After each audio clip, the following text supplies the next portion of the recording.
more, and that was the end of that. Yo, what's up, chat? Spiders are up. Spiders are up, apparently. People posting spider pictures in the bloody Skype. No, I mean, I'm pretty sure I told you Trash, the story of why I'm terrified of spiders. It just carried on right through into my adulthood. I mean, I'm okay now with the smaller ones. Don't worry me. It's just anything bigger than like big ones. No, I mean, I can handle most spiders, but Anything bugs bigger in than my general, face. big bugs have always I've always had a thing with. So it's just as long as one of those things, like the giant cockroaches we get here, wetters and stuff like that. I can't stand those fucking things. But it's all. The thing is, it all stems from that one incident when, like I said, when you're 5 years old and you have half a dozen large grass spiders crawling all over your bed in the middle of the night. That kind of freaks you out and it kind of sticks with you. I mean, it's typical irrational fear. You've got real. I mean, I know that they're harmless, but it's just that it just elicits that emotion again, PTSD, if you want to call it that. I mean, it brings all those memories back of being little. Oh, fuck off, Drax. That's what it looks like in Skyrim VR when they drop down in front of you. I know, right? But see, the thing is, that doesn't worry me. I have Baz will tell, I have spider tattoo. I got spiders tattooed on the back of my legs. So I don't not like spiders in general. I'm actually 100% fascinated by most arachnid species. But if one crawled across my face or across my legs, I would probably die of a heart attack. So it's one of those kind of fascinations. I like them and I am fascinated by them. But if one touched me, I'd cry like a little girl. That's right. Sadiq and I got a friend that's petrified of them. Don't we, Sadiq? We have a friend. What? I say you got friends. When did this happen? Mr. Lehman. Yeah. He's a true arachnid phobia. Yeah, I mean the little jumping spiders that they're not even the size of your. Oh yeah, I can handle jumping spiders, money spiders, daddy long legs, all that sort of shit. I'm fine with all that stuff. Not this person. Really? Not even that. Okay, that's a true arachnophobe then. If you can't handle them. No, he runs to the other side of the room. Wow.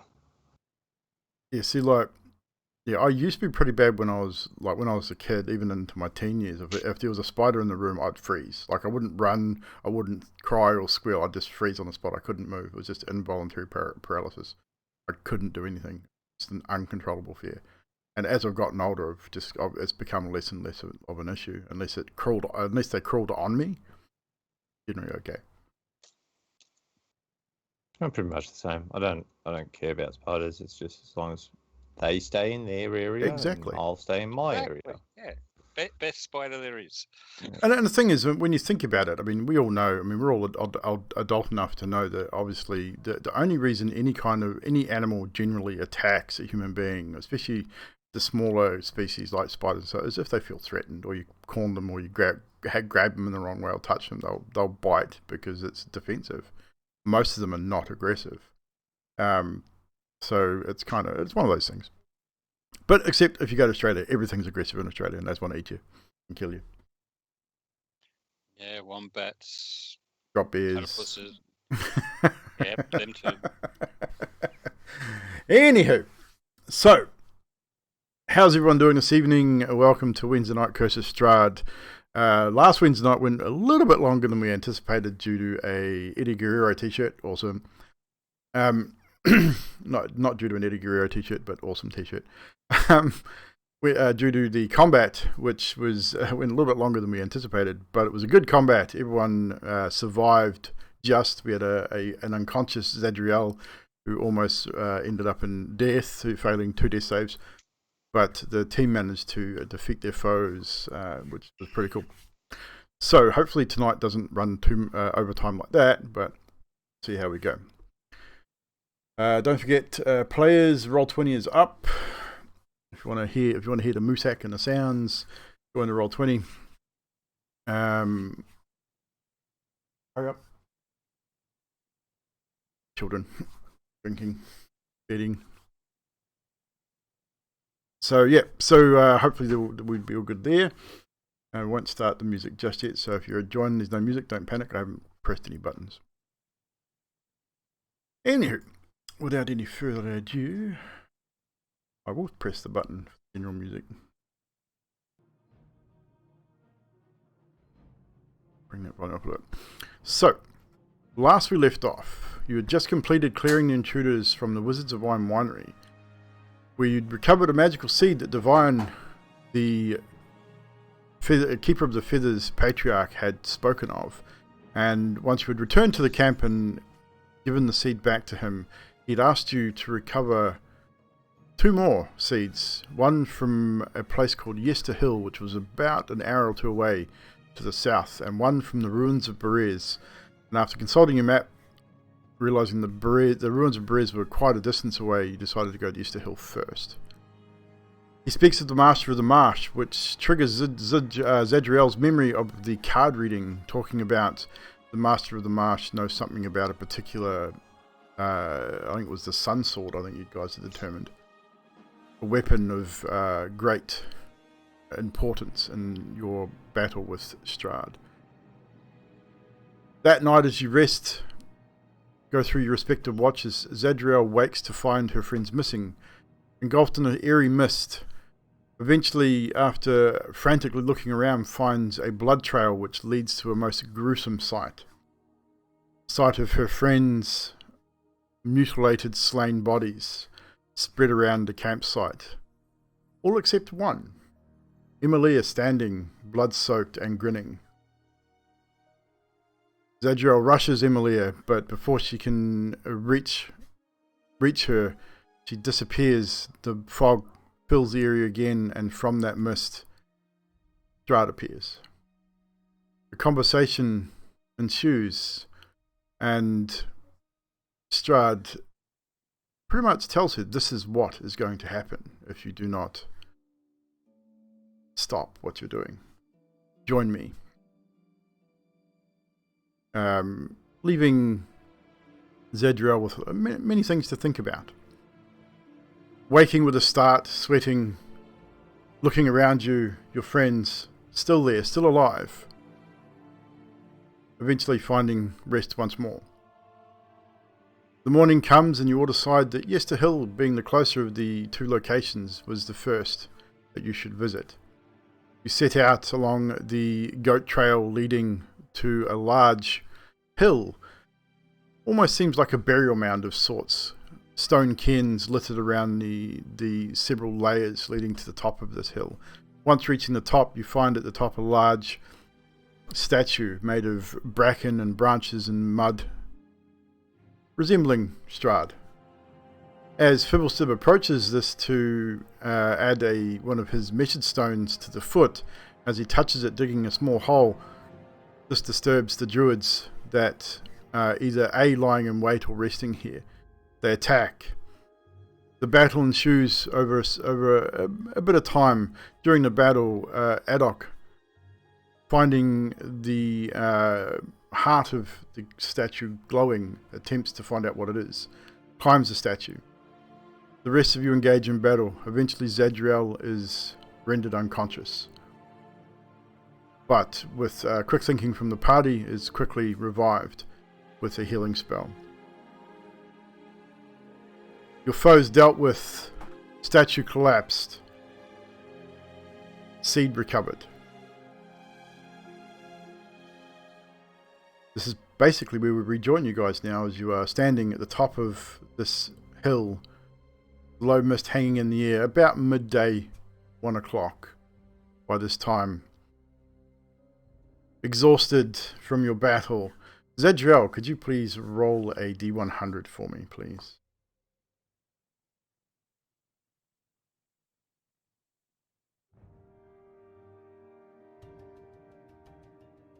$26. 26. With a 26...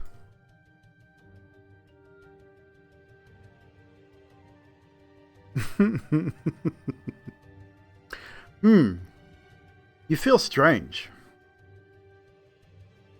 Hungry, yet not hungry. I'm going to DM you something because the rest of the group will not know this. Only you will feel this in yourself. This is actually really good. This one.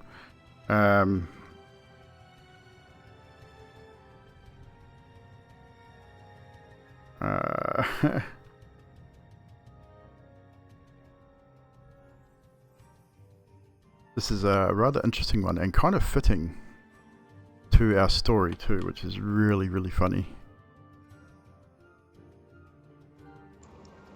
Zadriel looks strange and rubs her stomach. Yeah, he's feeling rather thirsty as well. The God, my spelling is terrible. This keyboard is shocking by...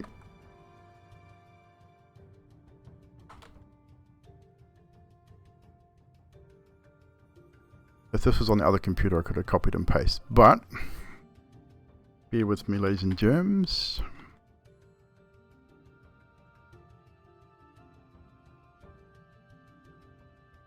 Oop. I wasn't supposed to do that. Now everyone can see it. Everyone knows.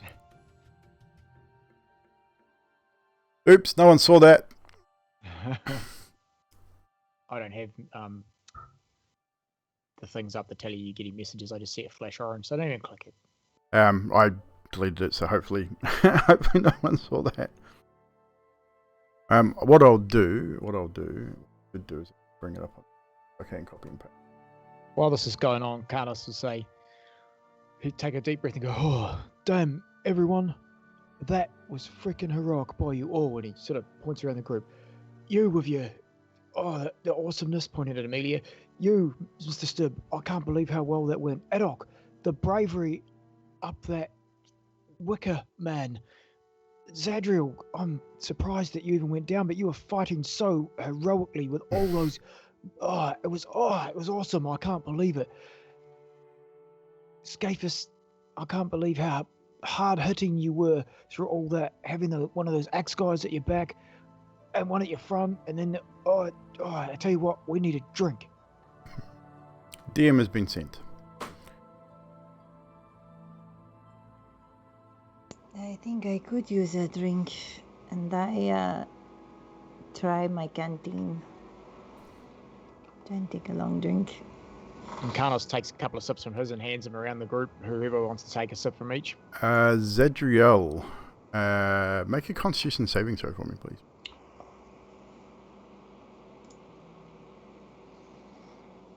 19. Oh. 19.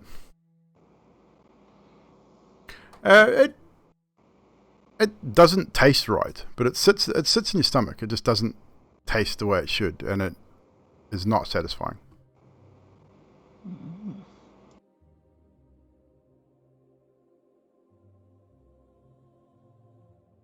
Carlos, do you have different? Can I have a sip of your ale instead? This is You stale. sure can. It's still wine from the winery, but here you go. Oh, and I take a drink of that instead. We'll keep the same Constitution save, but it's the same thing. It appears almost coppery in taste. It just doesn't taste right. I think yours is off too.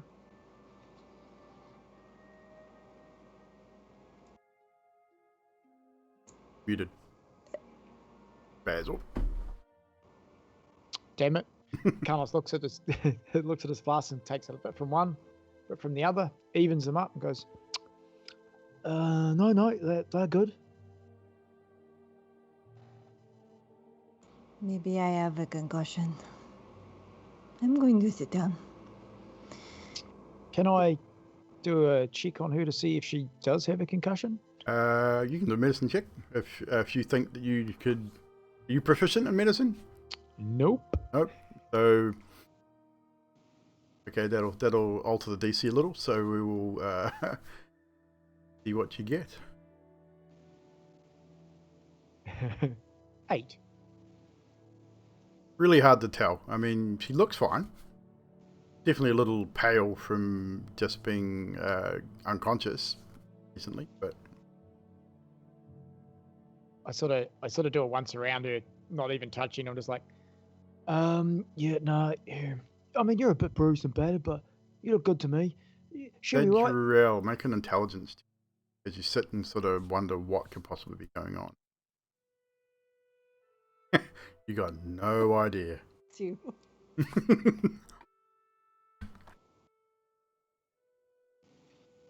Emily will cruise over and cast Cure Wounds on her, just because she saw her get fucked up and she's already go down. Yep. So she's a bit funny, then that'll help. That'll be 14 heal. 14 HP of healing to use, Adriel. Healing damage. Thank you, Emilia. That is nice.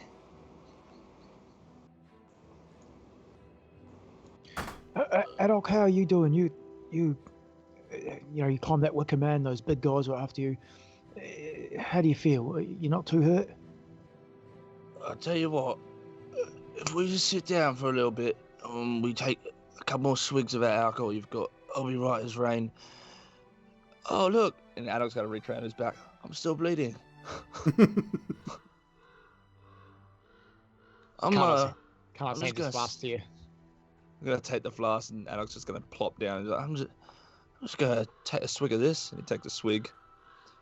Do I got to do it twice? Like, what's the? Oh fuck! I'll just do it twice. Yeah, you got to have that other flask. A bit from one, a bit from the other. Try and keep it even, right?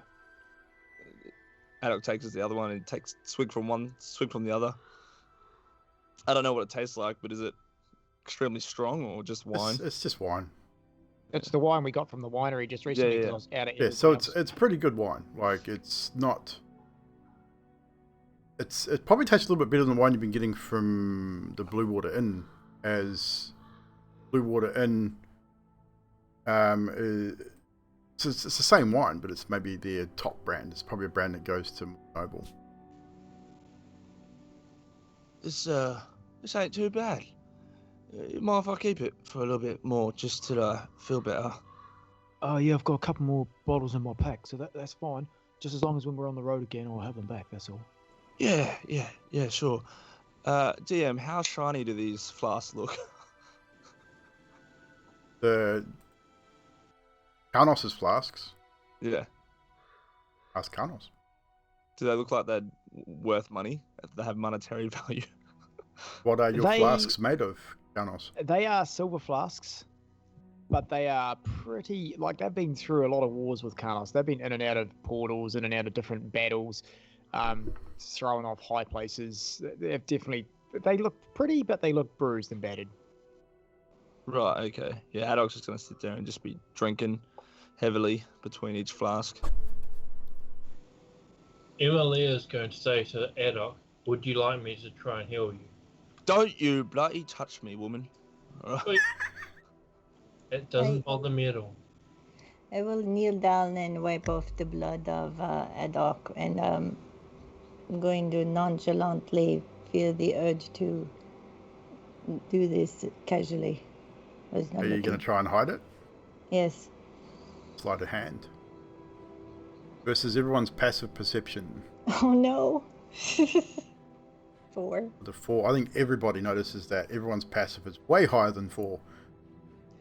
So as Zadriel kneels next to Adok and attempts to maybe try to address his wound, or just to see where he's bleeding, the blood touches her hand and she sort of rubs it between her fingers, and then probably instinctively, without even really thinking about it, brings her hand to her lips and her tongue, and you see her sort of, not greedily, but very strangely, she is licking the Adok's blood from her fingers.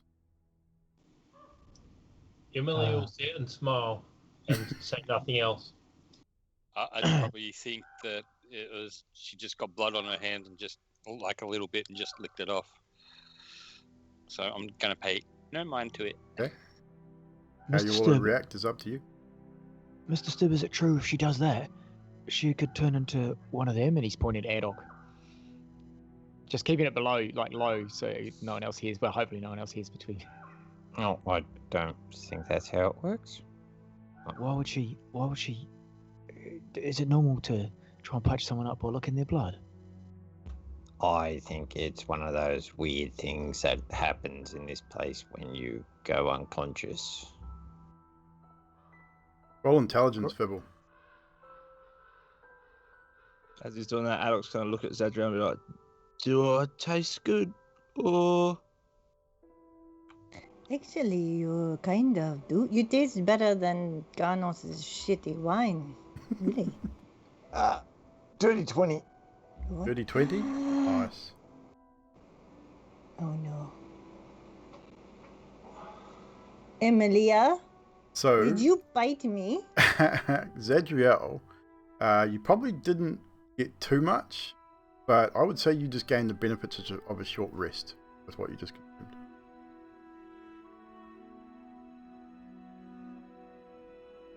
So if you want, basically what that means is you can do a short rest on your character sheet, and if you want to expend hit die to regain health, you can.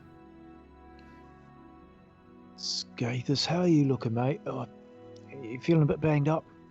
So Fibblesid, with your dirty 20, you remember that both Adok and Zadriel came under some strange effects the last time that they were rendered unconscious.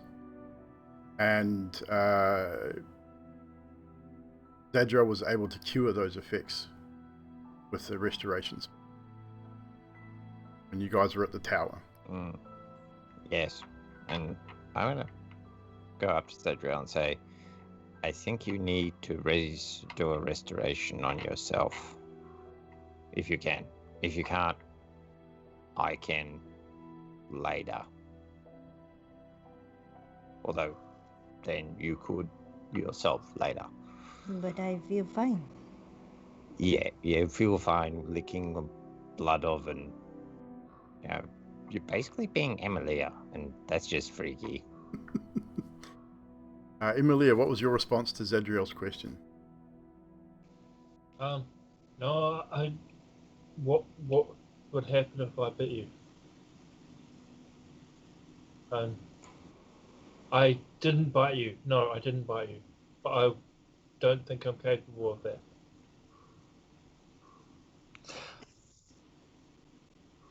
DM, can I insight check that? Yeah, sweet guy. I got a natural 1. Awesome. Sounds legit as all hell. Yeah, for once I actually believe what's coming out of her mouth. Out of whose mouth? Emily's.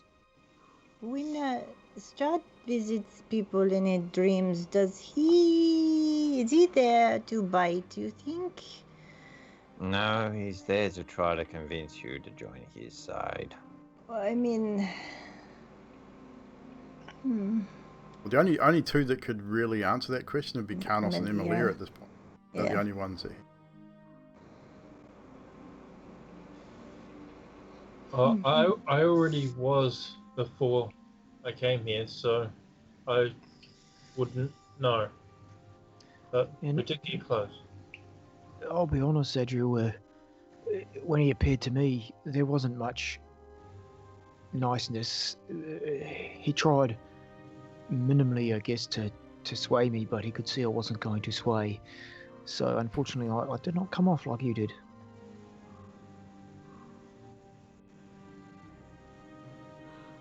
So wait a minute. Strahd, seen you?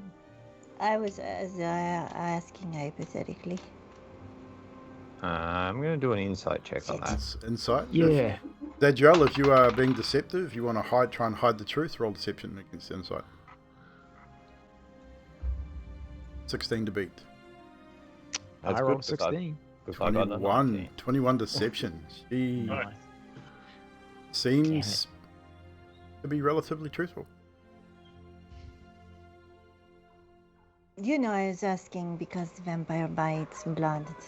I don't taste very amazing. I want to lick his face right now, and I can't. Because, Just stay away from me for a little bit. Carlos, would you mind standing in front of me? Yeah, I think from now on I'm gonna put myself in a position where I can sort of defend everyone from our weirdness. Just gonna put this out here. I don't think she's becoming a vampire because the adult smells, and the only one that smells good to me is Carnos. And as a vampire, I don't really think anyone else smells tasty. So I don't think she's becoming what I am becoming. Emilia, can you cast Lesser Restoration? I can. is anyone Can you else look cast wounded? Lesser Restoration on Zadriel to fix whatever the hell's gone wrong with her head? You know, that is kind of insulting, Feeble. No, it's not. It's the truth. There's something wrong with you, and we can fix it. There's something wrong with you. Yes, I know, and they've tried to fix it and it never worked, so move on. I can, but I feel like she might bite me or punch me or hammer my head if I try. She won't kill you. Just do it. You know, I'm right in front of you. Shh.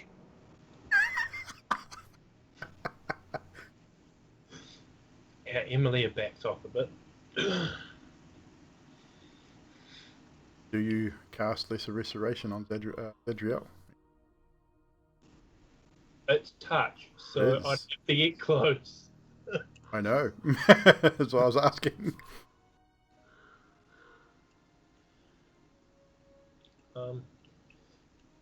It's obvious that if you have a taste for Adok, that something might not be quite right. So if It's not obvious that if she's got a taste for Adox, there's not quite right. It's just not quite fucking right. Now, Maybe cast a it's spell, not. touch her ass, and get it over and done with.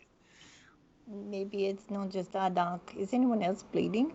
Or Yeah, I scared think as- we all are. I think scared as everyone that took damage during this fight would be bleeding in some fashion or another.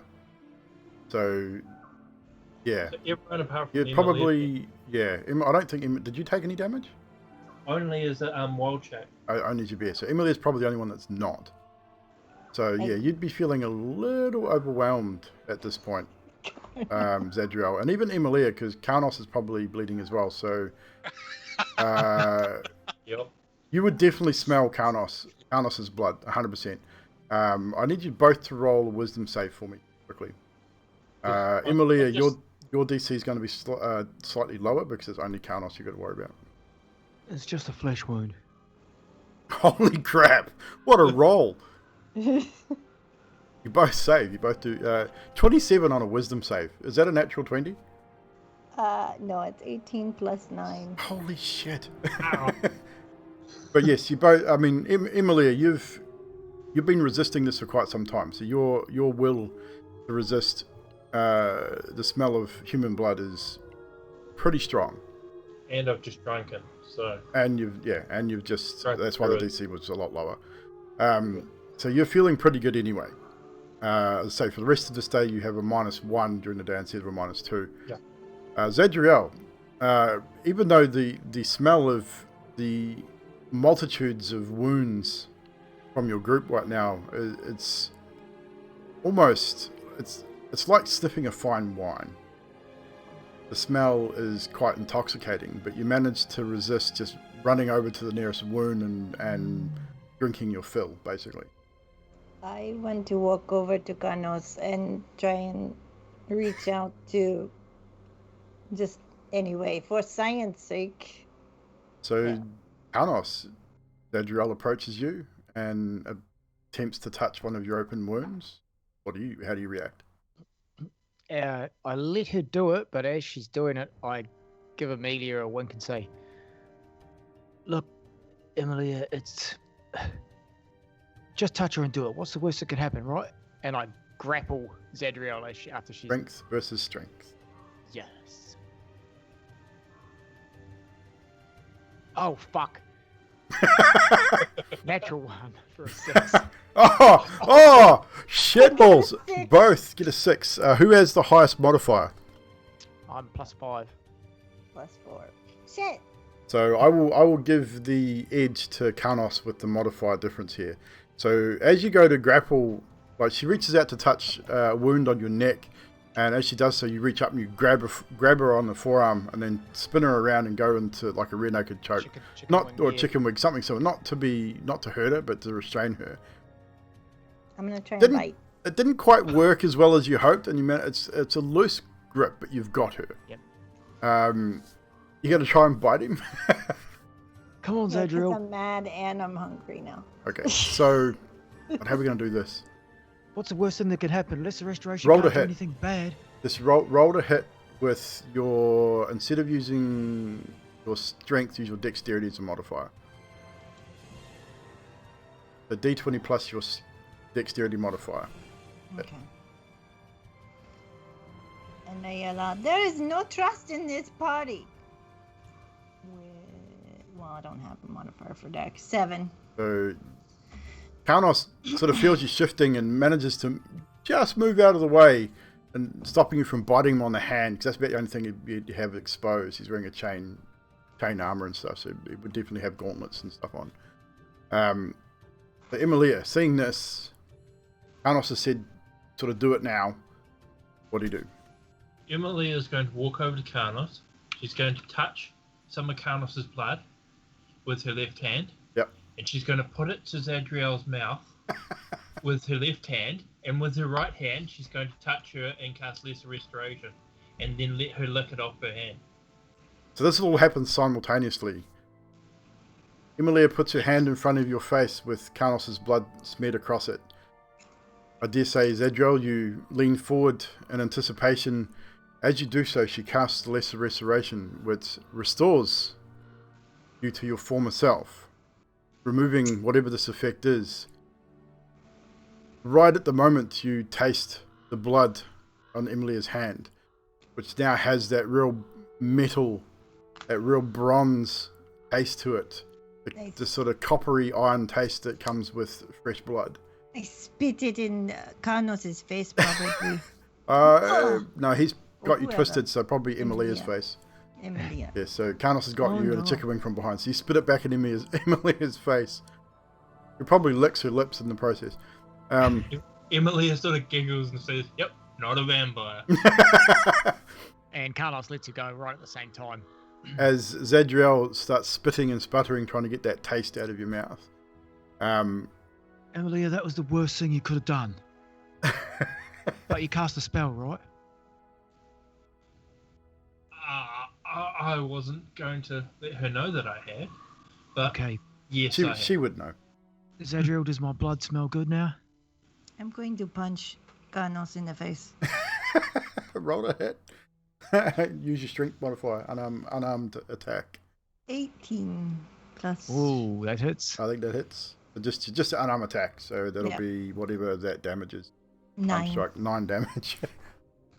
She cracks you fair in the jaw. 9 damage? Yep. Yes. I say, well, how do you feel? Any better? Better now that I hit you. Yeah, and do you still... Here, try some of your wine. Oh, I tried some of my wine and it tastes good. It tastes great. Like it always does. I'll take that hit and I'll say thank you. Or I'll take that hit as you're saying thank you.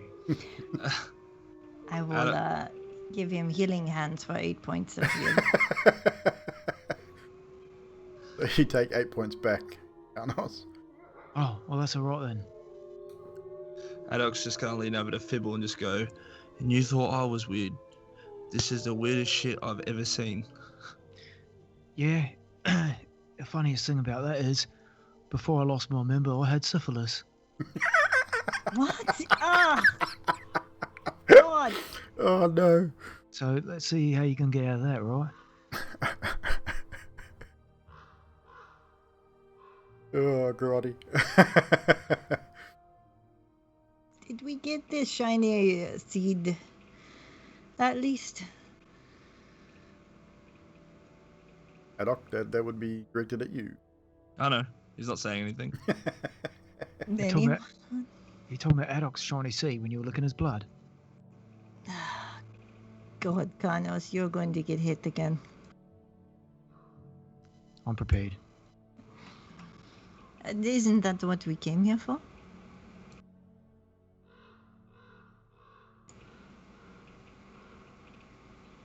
Should we, and I look up and the seed is not glowing up there. So, did it fall down? Does someone have it?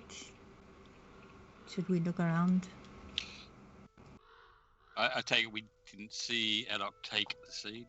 You guys were in combat. So I'll be looking for the seed. Roll investigation.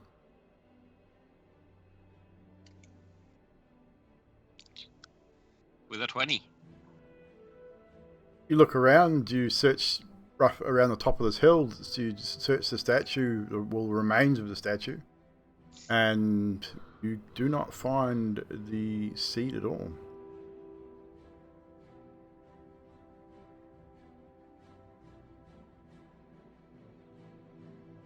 Scafus, you find what you're looking for? Looking for the seed, but it's not here. Right. Anyone Check pick Haddock's that up? pockets. He's got sticky fingers. Excuse you, why would you ever think that I've got sticky fingers like that? Oh, I don't know. Last time that we went into a house, you emptied the pantry straight into your bag. When Emily betrayed us, you went through her thingo, emptied it straight into your bag. Don't forget, when you're unconscious, you try to steal the chest of gold in the house. Yeah, that too. See, yeah. You got sticky fingers. Adok, Yeah, but open your bag. hey, whoa, hang on a Open minute. your bag. No, whoa, hang on, just 1 minute. And then Adam's got to take up and try and run. Like, You're gonna try and take off. yeah. Head off. Come on, Which guys, way I do you trust take you. off? Back the way you came down the path, or Yeah. the Haddock just looks at you guys and then turns and bolts. There's And- wolves out there. And then Adok stops halfway through. He comes back and goes, oh, and he reaches back. Do you mean this seed? This one right here? Yeah, I've got it. Funny, I thought you meant something else. Yeah. And Sorry. it's about the size of a football too, so it's not small. Like a rugby ball. Yeah, look, everyone, come on. We don't need to give it back to him, do we? Clearly, this is magical. We could just keep it ourselves. Think about it. If Strahd and these druids wanted it, then clearly this has got some sort of power that we could use for ourselves or sell. Either or. Well, technically, we are selling it back to the people that originally owned it. Yeah, but we could get more money for it if we just understood what it was and how it works. And I'm doing it for us, for all of us, not just me. Uh-huh. Face palm. Carlos just sits down and starts unpacking his medical pack and starts putting some bandages on himself. No worries. Um, So, what are we doing, do you guys? want me to do that, Carlos? Because, the way you're wrapping that bandage is just wrong. You're right, but I think I need to just take an hour to get myself back in shape, ready for the next part of our adventure. Who's with me? I think an hour in your time might not be the same as the rest of us. An hour, 60 minutes, that's all I need. No, I think you need a lot longer than that. No, I don't think you're right. I'm actually looking around the group. I feel like I'm probably in one of the better conditions. Okay, Limpy. Oh, you mean naturally? I think Amelia, you look probably... Oh, Emilia, goddammit, I can't remember which one it ever is. She looks in pretty good order, but the rest of you look like you could do with an hour is sit down and patch up yourselves. Where's this other seed that we're looking for? Team question or character question? I believe but it's the other side of party Barovia, isn't it? question. Yeah, it's that's why we were going to back past your lake on the way round. Remember? Yeah. Cool. Oh, is this place good enough to have a good rest in, and then go to lake, or I look at the sun. What time of day is it? It's afternoon, like early afternoon. If we take the You- seed back to the campground, then I'm sure we can camp there for the night. Yeah, you And know then- it's only going to take you about an hour or two to get back to the camp near the winery where Divine and that are staying.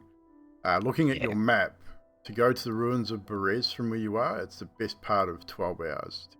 It's a long journey. It won't take you back to the lake by Valaki, but you could, if you wish to do that first, would have to go north another 4 or 5 hours and then backtrack later on.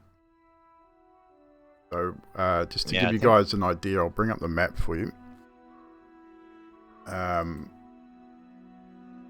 So looking at your map, you guys are over here in Yester Hill.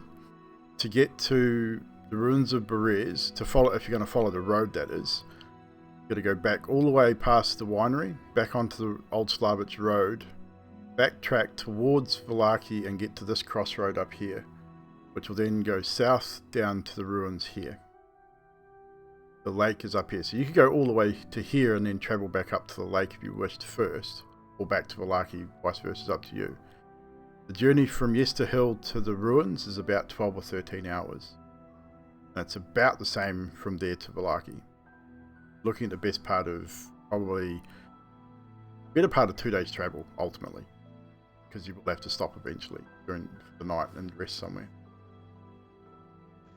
Yeah, I suggest we go back to the thing how we can at least give them the seed and they can pay us for that one, and then we have a good night's sleep there and then travel on afterwards.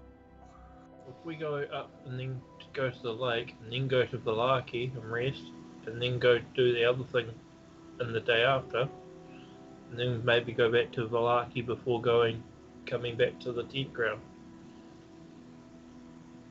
Sorry to be the person of reason. Well, Because you had also that might talked work. about possibly visiting the Vistani, I believe. Adok and Zadriel had talked about the Vistani camp near Valaki. I agree. Maybe go and see Valaki resupply too. All I know is that I'm just a little bit injured, still bleeding. I'm kind of with Karnos in the fact that we should probably maybe wait an hour, because like you said, there's wolves and maybe more of those shrubbery things. I can carry you, Adok, if you want. You will not lay a hand on me. I'm a little bit without it because if we were to get up and go on the road now and get attacked again, I would definitely not be in a good position. But after an hour or so, I would at least have a bit of recoupment on my side. It's up to you. I'll happily do what the group votes, but I will not be in the best effect if we do have an attack. Okay, we rest. So you're going to spend an hour, take a short rest? Yes. Yes, please. Thank you. So, are you guys going to search any of these bodies? Just out of curiosity before we move forward? I'm assuming you would. But... Before I rest, I'm going to start going through the bodies, because, that's what I do. Anyone who's investigating the area where the bodies are in the immediate area, roll investigation, please. DM, I just want to check out one of those axes and see how good they are in comparison to mine. Okay. 24 on investigation. 24. I So, might go to 12. 19 for Carlos. 24 being the highest, unless someone gets a natural one, it's not really going to alter the average too much. Yep. So you spend a bit of time before resting, searching over the bodies of the druid, the berserkers, you search around the immediate area. The axes on these guys, they're two-handed battle axes, so they're not dissimilar to your own. They're looking pretty old and rusty, however, so they've been well used, nothing too flash. Mine's smaller than that, so that's fine. Yeah, I mean, it'll be a great axe, so it's not like a standard battle axe, so you wouldn't be able to use your shield with it. Yeah, no, that's why I thought I'd check. It's cool. Now I'll rest. With that, as you go through the bodies, collectively across all bodies, you find about 50 or 60 gold pieces. Not too much at all. You get the impression that these guys don't really have any money, per se. Not much else. Some old, tattered leather armor across the berserkers. The druids don't seem to be wearing any armor at all, apart from their robes. People stood with the 24, however, you do notice, as you're sort of searching around, as you look sort of around, down the path that the berserkers came from, where a large tree stands in amongst some smaller trees, you see a glint of metal in the side of this tree. You being you, I'm assuming you'd stroll down to have a look, thinking, oh, this might be usable. You find embedded in the tree, however, is a battle axe, not dissimilar to Karnos' axe. Doesn't have any signs of weathering on it. In fact, it seems almost like it's brand new, embedded quite deeply into the trunk of the tree. Beneath it is a skeleton, wearing tattered leather armor. Looks like it's been long dead. Searching through the armor in the pockets, you find another 20 gold pieces. But that's about it. So I give the 70 gold to Karnos, and I'm going to cast Detect Magic on the... I'm going to cast Detect Magic and look at the axe. And it does indeed emit a glow of arcane. And I point that out to Karnos and say, that axe, you probably want to try to take that. It's magical. Actually, now that I know it's magical, I'm gonna cast Identify. Yeah, because I was going to say that is it cursed, but yeah. You cast Identify as a ritual or just a general cast? No, I'm just gonna do straight casts. Okay. For both of them. So you take the time, you mutter your arcane words, you cast Identify, and it identifies as a +1 battle axe.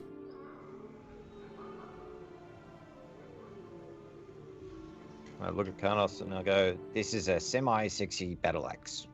The caveat is that you would know, Fibblestead, with the Identify magic, that is, when the axe hits a plant, whether it's ordinary or a plant creature, it will do an extra 1d8 slashing damage. So make note of that, Karnos. On either customize your battle axe or just make a note. Cool. However, there is a consequence. When a creature of non-good alignment, so this probably doesn't really affect you so much, but when a creature of non-good alignment wields the axe, it sprouts thorns whenever its wielder makes an attack with it. And those thorns prick the wielder for 1 piercing damage after the attack is made. The attack is considered magical. So only from someone who is not good happen to.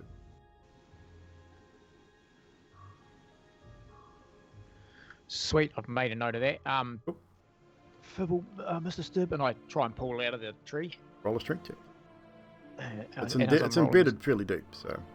I'm rolling the check and I'm talking to Stib, say, can you make this, put the cross for my other one and yada yada, 22, onto it and tidy this up for me later on? If you forgot another cross. I was hoping we could. No, I gave it away, but I was hoping we could, take the one off the axe that I currently have and.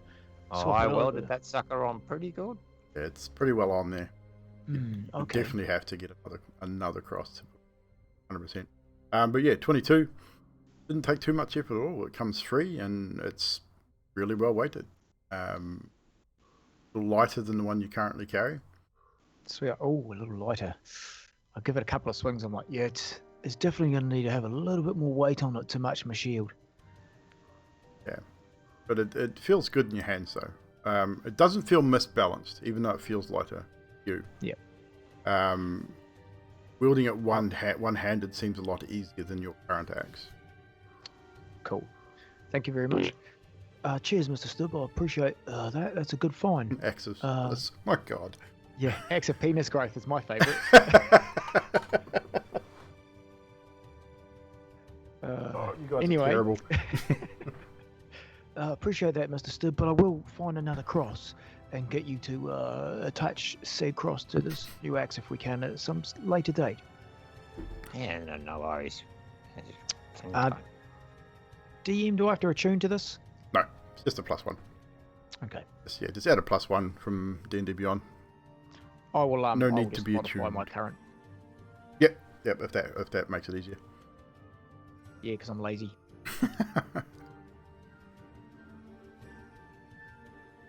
So, you spend the next hour resting, roll any hit dice you guys need to roll, take the benefits of a short rest, and you set out along your way. Head back towards the winery. It takes you about an hour, just over an hour to get there. It's probably more like 2 hours looking at my times traveled sheet. But over the course of time, nothing really happens. You see a few ravens in the trees. You hear the wolves as usual. The wolves don't seem to bother you as much. Adok probably is worried about them all the time. But the rest of you have now almost become accustomed to the sound of these wolves. Every time you leave a safe place, the wolves are always ever present. Return to the campsite where you left Divine and the others earlier that day. Divine is there by himself. The others don't seem to be. There's a few ravens hang around in the trees, but Divine's sort of sitting at the campfire himself. Seemingly looks like he's almost having a nap. Like it's like an old man type thing. He's sort of sitting there, his eyes are partially closed. But as you approach, his gaze, he sort of glances over as if he almost knew you were coming. And greets you and come, sit. How did you feel at the Yester Hill? It was pretty rough, but we got your seed, we think. You look, you are okay. You look a little battered. We could use a rest here. Of course. And Sid, say you had it, please. Does Adok still have the seed? I'd say Adok still has the seed. Yeah, he's holding on to it though, pretty tight. Please, little one. Adok.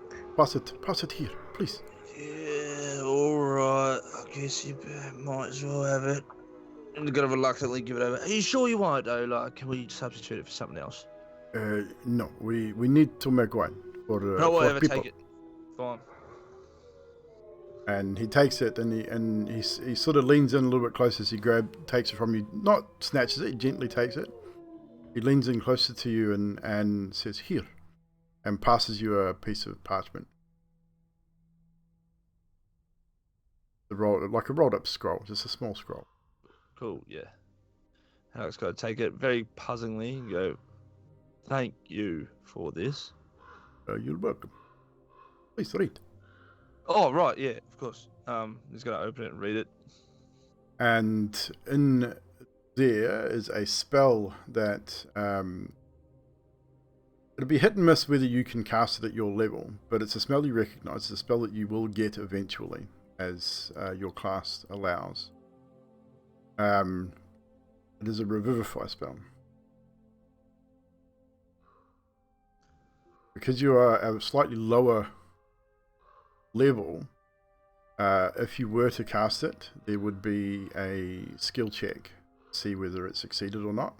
Would still need a diamond worth 300 gold pieces for it to be in effect, and it is cast as a ritual, not as a regular spell. So it's a ritual casting of Revivify, so you still need the diamond. Cool.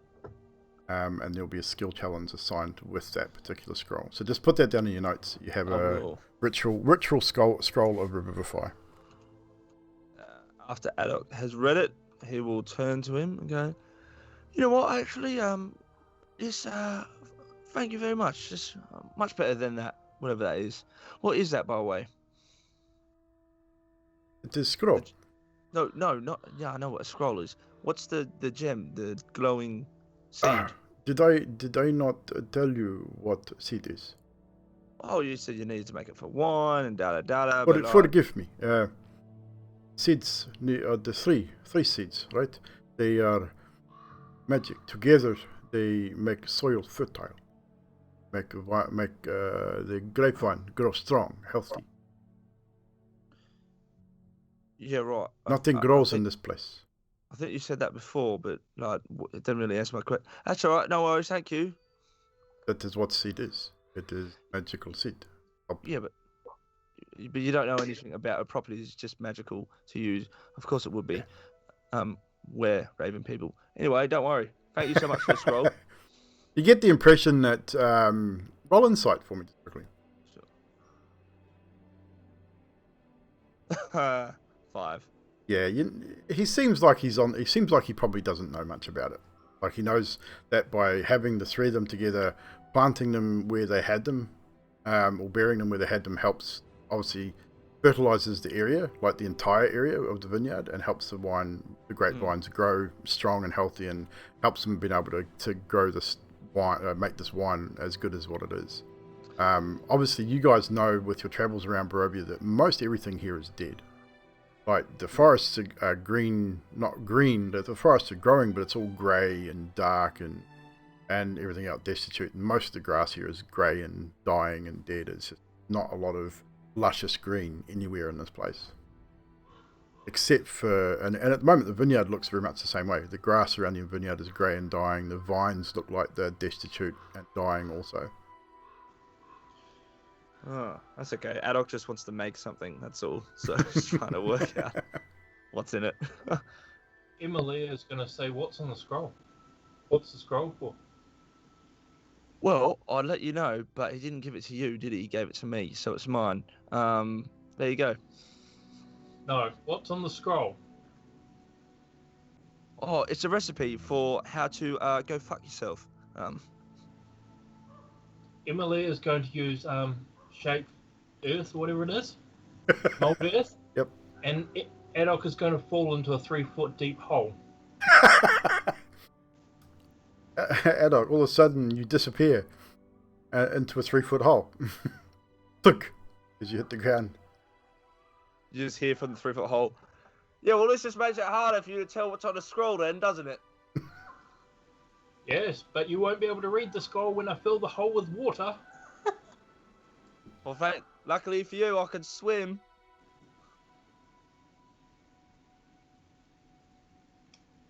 Emily is going to take the dirt that was in the hole and put it directly above Adok in the square block and say, would you like me to fill it in? No one's saying anything at this point? No one's going to intervene? I'm just watching, amused, like, well, he had it coming. I can come get the scroll from you once you've fucking carked it. I'll be like, Jesus, Mummy and Daddy, please stop fucking fighting. Well, she started it. It's my scroll. I'm not giving her an ounce of it. Amelia, who gives a crap about what the scroll says, right? Just stop being fucking children, the both of you, or adults, or whatever the hell it is you're being. Yes, you need to be more mature, and I give Adok his teddy bear and pick him up and put him in. Still in the hole. I'm going to lift him out of the hole.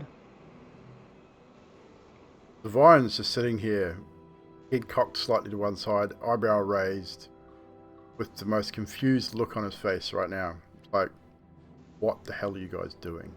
We have had a lot of head trauma today, so it'll be better once we all settle in. How exactly do you manage to defeat anything as fractured as what you are? You do not seem to work together very well. Oh, we are fractured, but whole. Yes, we are a big hole. Right. Well, Emily fills in the hole with the dirt.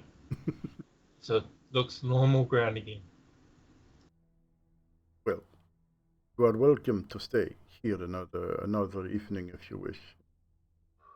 I have things I need to attend to at the winery, starting repairs and cleanup, return of seed. But camp You are welcome to. Many ravens around to watch. You are quite safe. Thank you, Nevayan. And he gets up and starts hitting one ring. He has a good point, you all know. We are very, how you say, not cohesive. Broken. Yeah, I hate to be the bearer of bad news, but if you remember, it was only a couple of days ago that this one, Posse Emily, did all that weird, wacky shit. Literally, we've only known each other a short period of time, so I don't know about y'all, but I don't tend to quite forget about things like that quite easily. And from the trees behind you guys, you hear a familiar voice.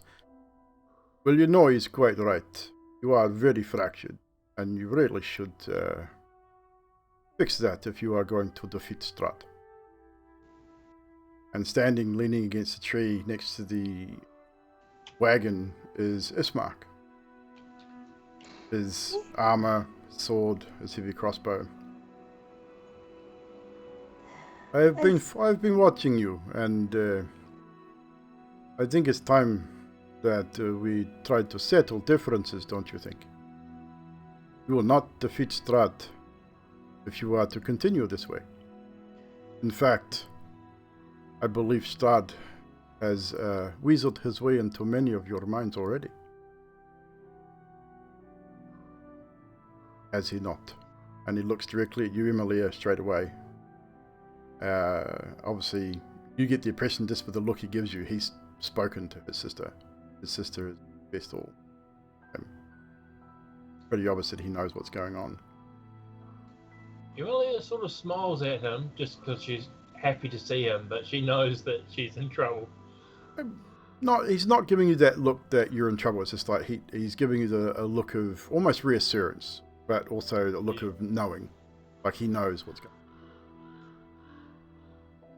It's a non-judgmental look because ultimately his sister's going through something very similar. So, Yep. I know of one of you that has had a visitor. Who else has Strahd come to visit and tried to sway to his way of thinking?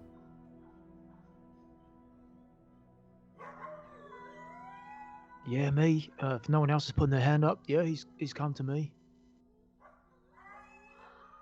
I get the sense, Carnos, that you are not easily swayed in the matter.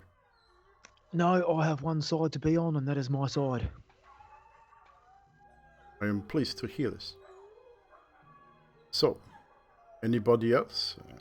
Has anybody at all had dealings with Lord Strahd? And you can see in his face, even just mentioning Strahd's name, it's like acid in his mouth almost. Just even the thought of talking about him irks Ismark quite greatly. What does Strahd mean to do by coming to us secretly? Is this what he wants to tear us apart? He is playing games. I believe the term is cat and mouse.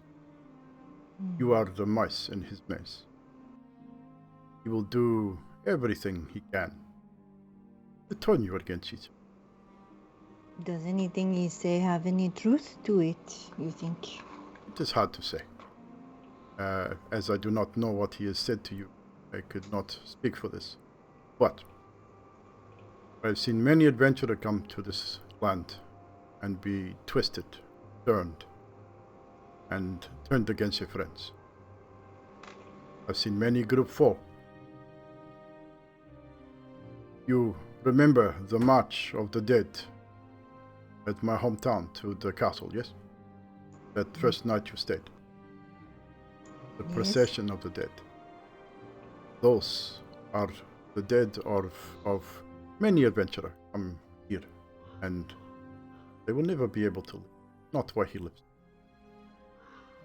You do not sort your differences. That is a fate sealed for you. He is very intelligent and very manipulative. He will use lies, half-truth, to get you to hate each other, turn on one another. Yes, Mr. Malia has made mistake. He has done stupid things. But he's still here. He's still fighting by your side.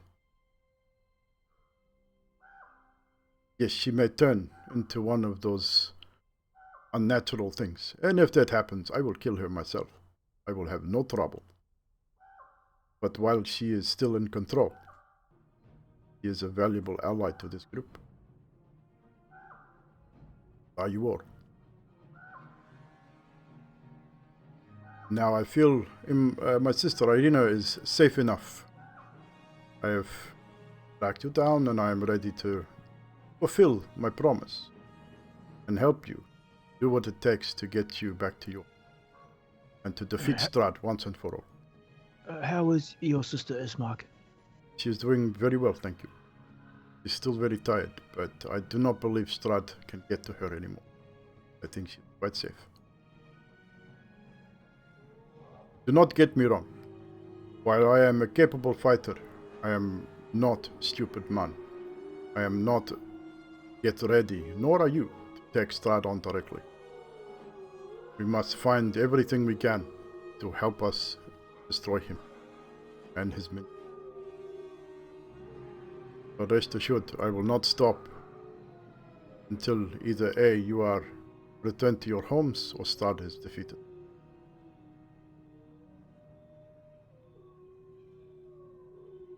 Do you have a plan of action? What is your next place to visit? Emilia had a good idea of a point of travel we should take that leads us back towards Valaki and north. Did you not, Emilia? We need to collect one more seed for these gentlemen of the brewery. That will take us back towards Valaki. Fibble wants to visit a lake or something, so we can do that on our trip back. Yes, you wish to find a stone in the north of the lake, I understand. Yeah, stone. Need stone. I can help you with that. I know where stones are located. So, do you wish to collect the stones first, or do you want to go to this seat? No, right now I want to sleep. And Of course, we rest here tonight, but and- after, tomorrow, do you wish to go find stone or to find seed?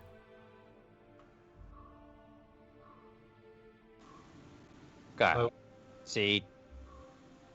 Stone Valaki. Valaki stone? Stone Valaki? Yeah, something like that. Where is this seed located? Are you sure what Devayan told us of the last stone? And we have a map, and I show him the map.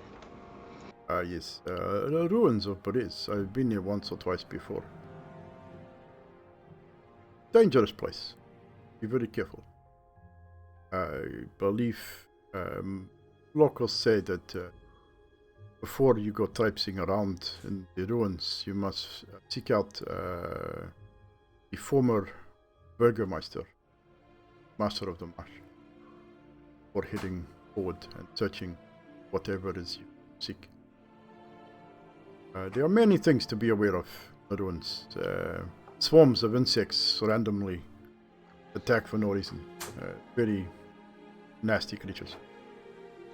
Oh, like this place, swarms of trees that attack for no reason. It's quite weird, this place. Barovia is strange and has become very strange indeed over the last decades.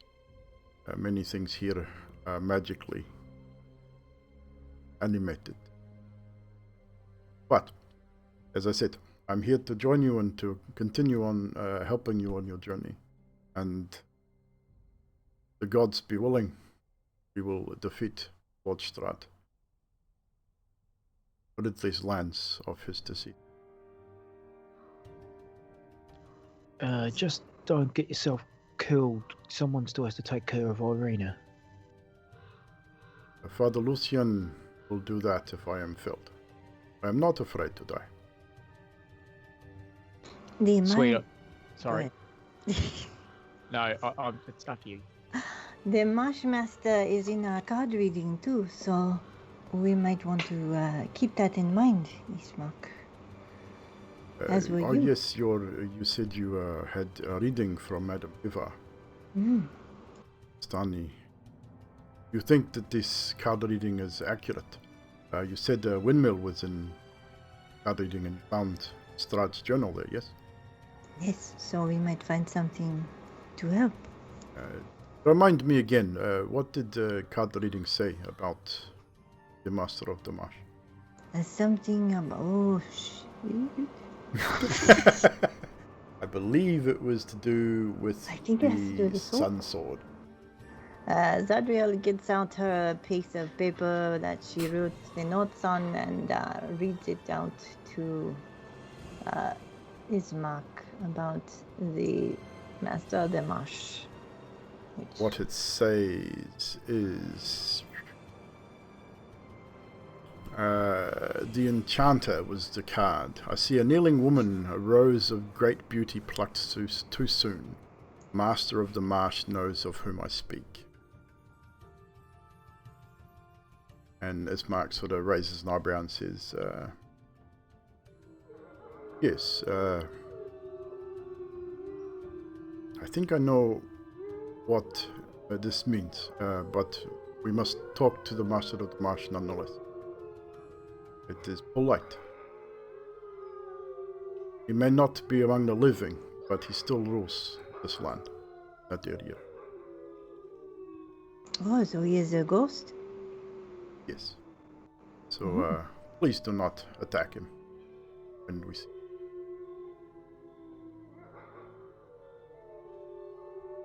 So, anything else you wish to discuss with me before we rest for the rest of the evening and day? Though I have not seen you for some time. Not since you were arrested again. Oh, we have almost died several times. The whole tower exploded on us. It was we've had a lot. That was you. Oh, Stories did come to Vallaki of the tower and explosion. Oh, great. Well, yes, we vanquished it. You vanquished the tower. He sort of gives you a sideways sort of smile. Emilia looks away from and you're just like, yeah. Looks away from whatever his name was. Ismark. Ismark, thank you. Alright, so I guess that is it for us today. I've got a question. Yes, little one. How'd you find us? You stand out, Rofia. And our friends, and he looks up into the trees. We have mutual friends. Makes sense. You are Right. well watched. You are now familiar with Keepers of the Feather here. Were ravens. Oh, it got a name, Keepers of the Feather. That is what they call themselves. Right. Erwin, the owner of the inn in Vallaki. You mentioned Tavian. Erwin is his son. Little family falling out, but still, they are still of the same clan. And they are allies of mine and my sister also. Why we came to Vallaki, sought out Father Lucian. They have been fighting Strahd for many, many years. There's a lot of people here. Not everyone is afraid of him.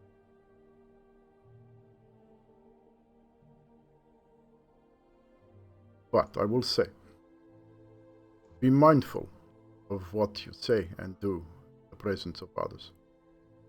Not everyone is an ally. Strahd has many spies. And he has the ability to watch you from time to time. So, if you have loved ones back home, do not speak of them. Keep them close to your heart, or he will find a way to use it again.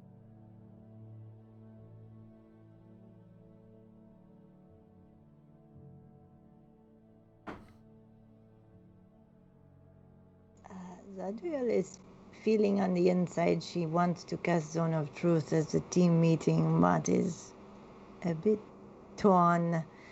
So she casts Zone of Truth anyway. Where are you centering it? On all of us. So I think we're all here. I mean, you're all sitting within sort of 10 or 15 feet around a campfire, so yeah. You're going to center it on the center of the campfire?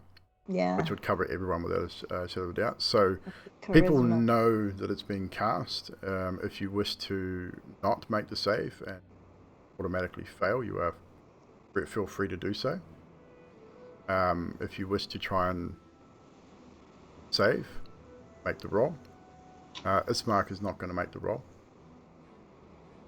I feel like we should try and come together on our differences. So for Zadriel, you would know who tries to save and fails. You would know who does not make the save. So at this stage, by the looks of it, no one except for Adok made the save, made the roll, and Adok failed. So everyone is compelled to tell the truth. Yeah. Adok, why did you hide the seed from us? You could have told us.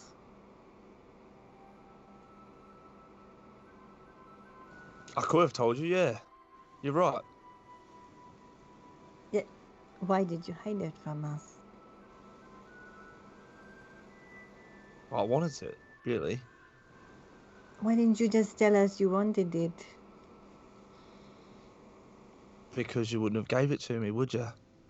You don't know. No, I do know. Are you a spy? Who, me? How would I be a spy? I'm going to ask everyone. Is that a question? Are you asking if I am a spy for Strahd? I'm asking each person if they are a spy for Strahd. I despise Strahd with every fiber of my being. I am not a spy. If I ever be, I would die first.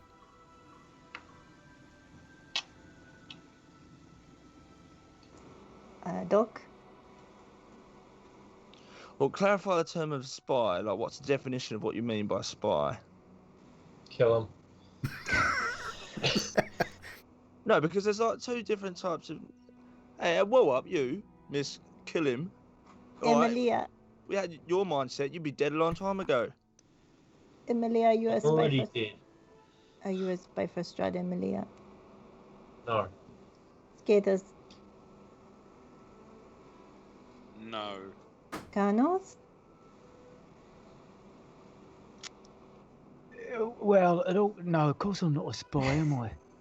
I really wanted to wing a tail there, but something compelled me not to be able to. People? I only found out about Strahd a couple of days ago. Yes or no? No. Maybe. Yes. No. No. Dog. See how easy it is? Are you a spy? What? I mean, spies in what? Ah, shit. She said, are you a spy for Strahd? The answer is yes or no, Adok. Are you a spy for Strahd? Yeah, but like spies in spying on Strahd, like spy for him, like espionage, like a rogue. I just need to know the clariful definition of what you mean by spy, and I can answer your question. You're answering with your helping hesitation. Strahd? No, I'm not helping Strahd. Does it look like I'm helping Strahd? I just stole his gem thing. If anything, I'm hindering Strahd to the utmost of my abilities at the moment, aren't I? Is that not proven? Are you doing any work for Strahd at all? Well, if I am, I don't know about it. That's fair. I'm easy. I mean, I could. I wouldn't know. My memory doesn't quite work all that much. Do you want to be a spy for Strahd? Well, it depends, really. If I can get home, sure. Ad hoc. Oh, just being honest. Is that what the truth is? If you've got an opportunity to go home and do what you want, wouldn't you take it? If we were at death's door and you could stab us in the back to go home, would you kill us? Yeah, probably. Oh my god. Well, no, I'm just being honest. Hang on, ask that around the table. Emilia, what about you? I have no desire to go home. Would you kill us if Strahd made it worth your while? No. What if one night of incredible passion? You're hesitating. No. Scared us? No. Canons? Did you say one night of incredible passion? Yes. Oh, you mean with him? Oh, hell no. Wait a minute, what? Feeble. Huh? Would you stab someone in the back in his party if it made it worth your while? No. But at the same time, would you? Next question. No. Zadriel, Question. I will ask. What? I have If to roll Strahd- too, don't I? Yeah, you do. You can either roll or just fail. So, quickly before the question is asked, you better make your roll if you're going to try and save against it. Can I roll off screen? Nope. But we don't have to know. Wait, Well, you can roll off screen and just tell me. okay, go. Holy crap balls! Ask away. What type of save is that? What the Holy hell? shit, man! Plus 13 for charisma. Holy fuck me! So much for off screen. So yeah, I was going to say, Jesus Christ. She can But say what she wants. Ismark will still ask the question. Zadriel, would you betray your party if you were offered the way home? Of course Or not. if a loved one was threatened? I am a paladin of the DM, and I will do what is needed.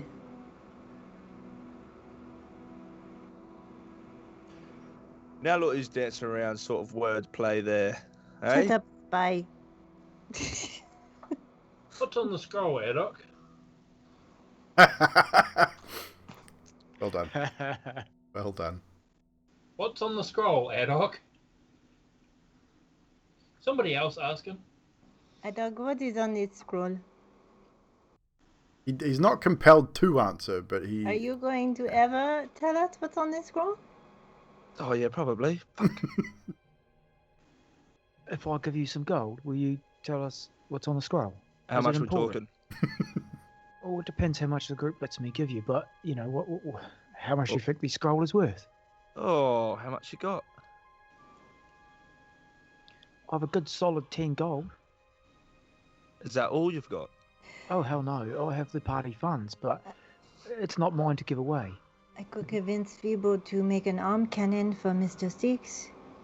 I'll tell you what, I will take the arm cannon, and I'll take the 10 gold, and I'll tell you what's on it. That sounds fair. We're still very fractured, it seems.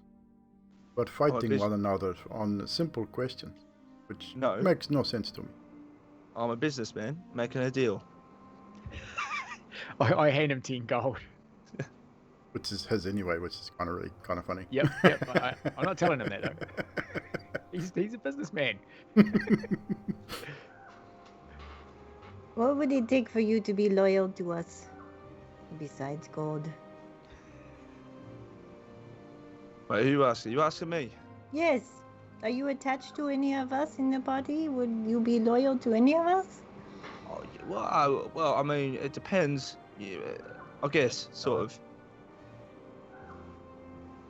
That's a no. Well, it's not a no, that's a maybe. It depends on the circumstances. At the moment, definitely not attached to you, am I? Actually, Zedro, that's a brilliant idea. You know when your dog doesn't like another animal in the household, you tie them together, right? Attach. We tie Amelia and Adop together until they get along, right? Oh, so much bloodshed's going to happen. Amelia. Adok, have you met Strahd before? DM, have I? I don't know. I don't know Yes, how you much have. my memory remembers. Yeah, Oh, okay. Yeah. Yeah. You probably didn't remember until that question was asked, and then that memory Okay. just comes flooding back to you. You have met. You've stood face to face with him. Yeah. I have. I haven't remembered till now. Did he frighten you? He did. Yeah. Did he offer you a way home?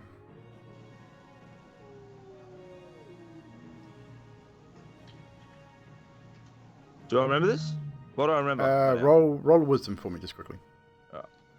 This is just for my benefits and memory. What you 12. do remember.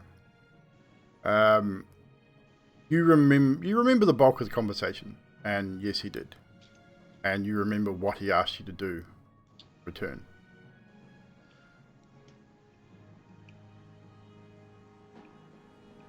He may have. Probably. Yep. Done that. And Ismark turns to the rest of you and says simply, I believe Adok is not lying about affiliation with Strahd, but I believe Strahd is using you, little one, way to watch your friends. And that's when you remember Strahd's words directly. I will offer you a way home. Be with them. Hang out with them. And tell you exactly what he was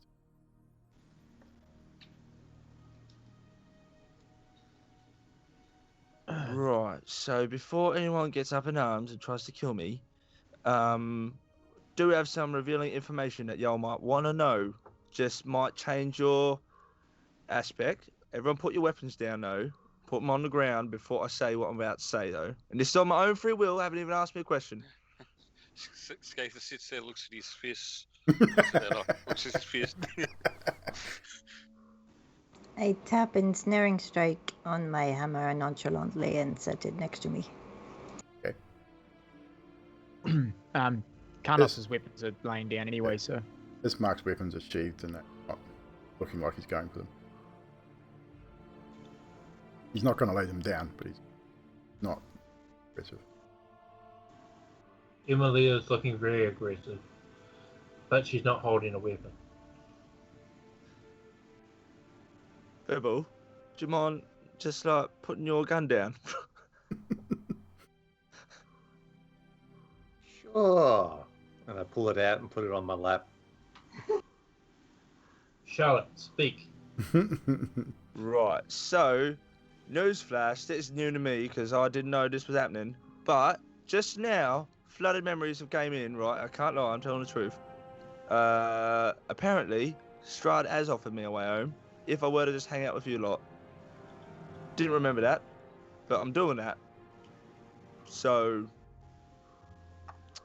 I don't know if you want to get rid of me, I don't know if you want to kill me, please don't, but like technically not working for him, just doing what he wanted me to do. Did he give you anything? I hope not. No. Are you reporting messages to him? No. How does he see? He's probably using Adok as a scrying focus. Through your eyeballs? I believe you are correct, Fibblestep. Strahd is a powerful sorcerer, wizard. He has the ability to scry regularly. It is many things. I do not blame Adok, as he could use the ravens flying above our heads. He could use any of the townspeople in Paki. His control of animals, wolves, could use them for scry. But obviously, sensing that Adok was afraid and alone, as if you remember correctly, I remember you. I remember you coming with your other friends. I remember what happened to them. So I know why not try to run. If you did, you would have ended up as your friends did. Survival is a interesting instinct. I do not believe Adok is doing it out of malicious, but out of pure fear. But perhaps we could use this to our advantage. Feed Strahd false information.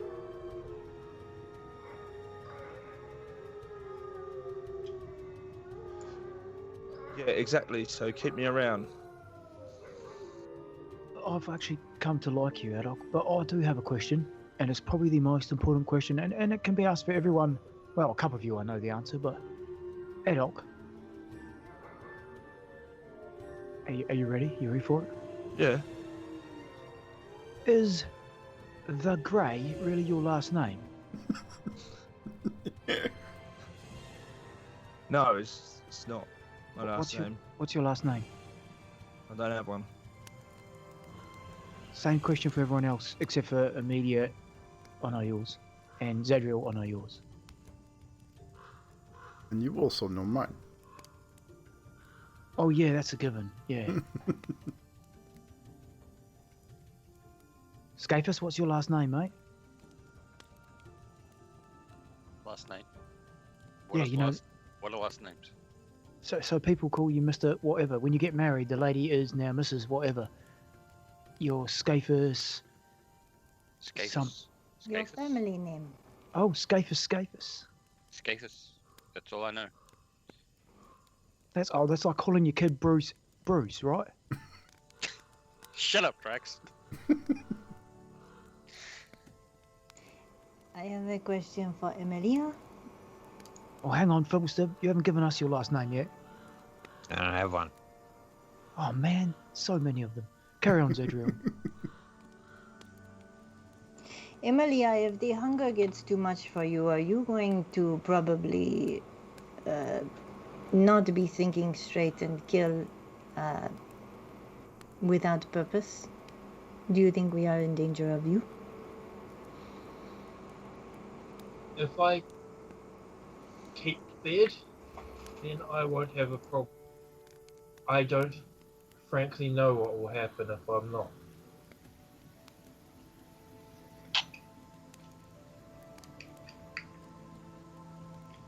All I know, as long as I have a ration's worth of blood each day, I'll probably be okay.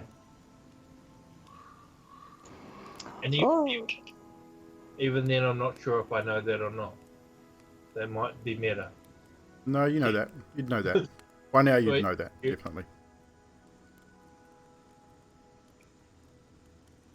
Does Ismark knows about Emilia by now from Irina, yeah? Yep. Ismark is not surprised by the question.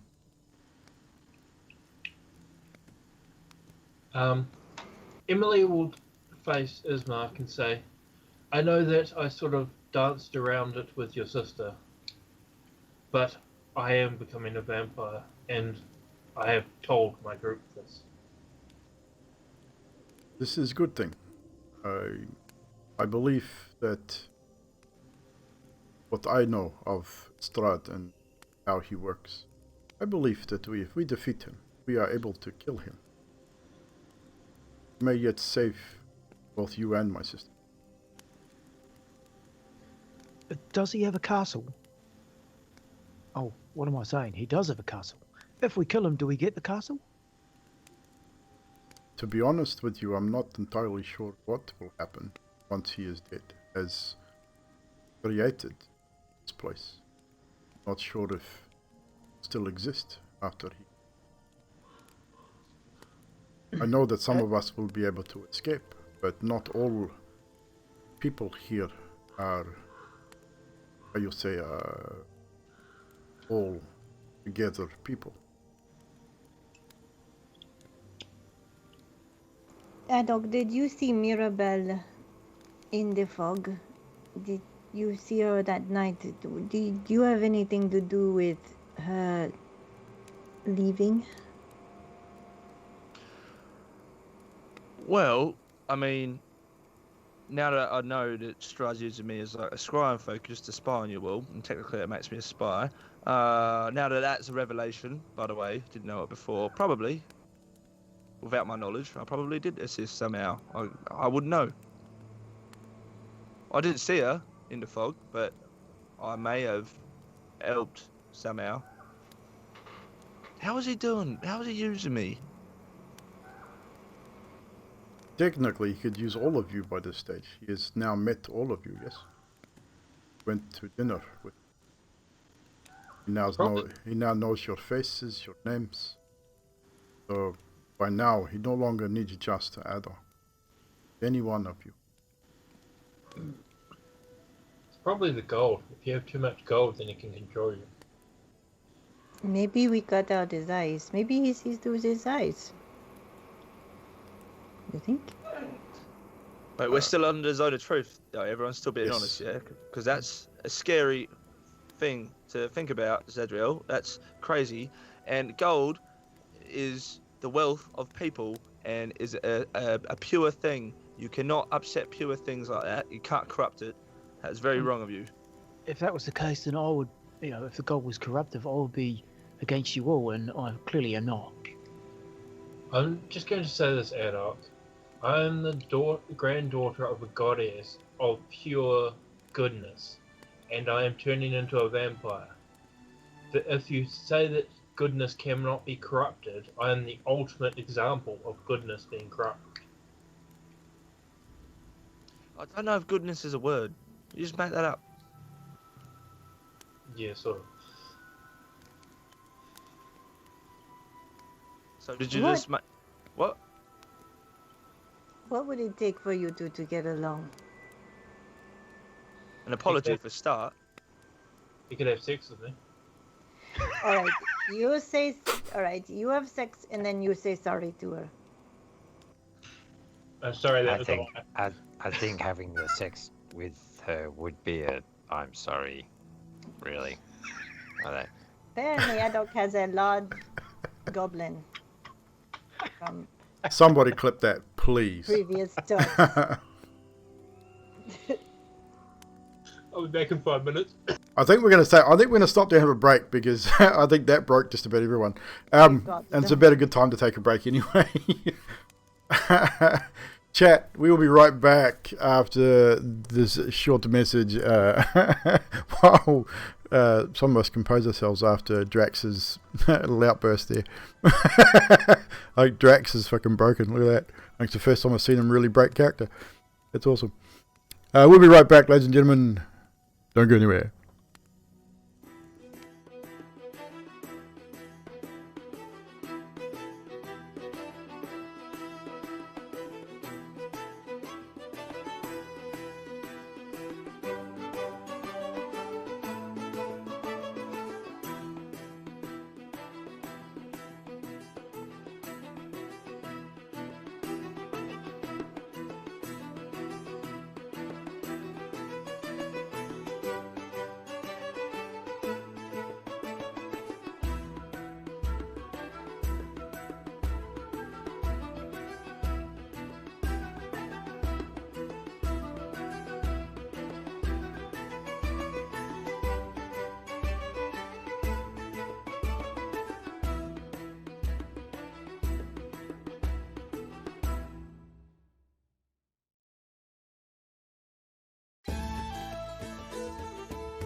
All right, ladies and germs, we've had a slight technological malfunction. Yanti and Sadiq lost power, but they will be back very shortly, so just hang out with us for a bit. We're going to just sit and chat and wait for them to come back. Hopefully it won't be too long. Just restarting PCs and such.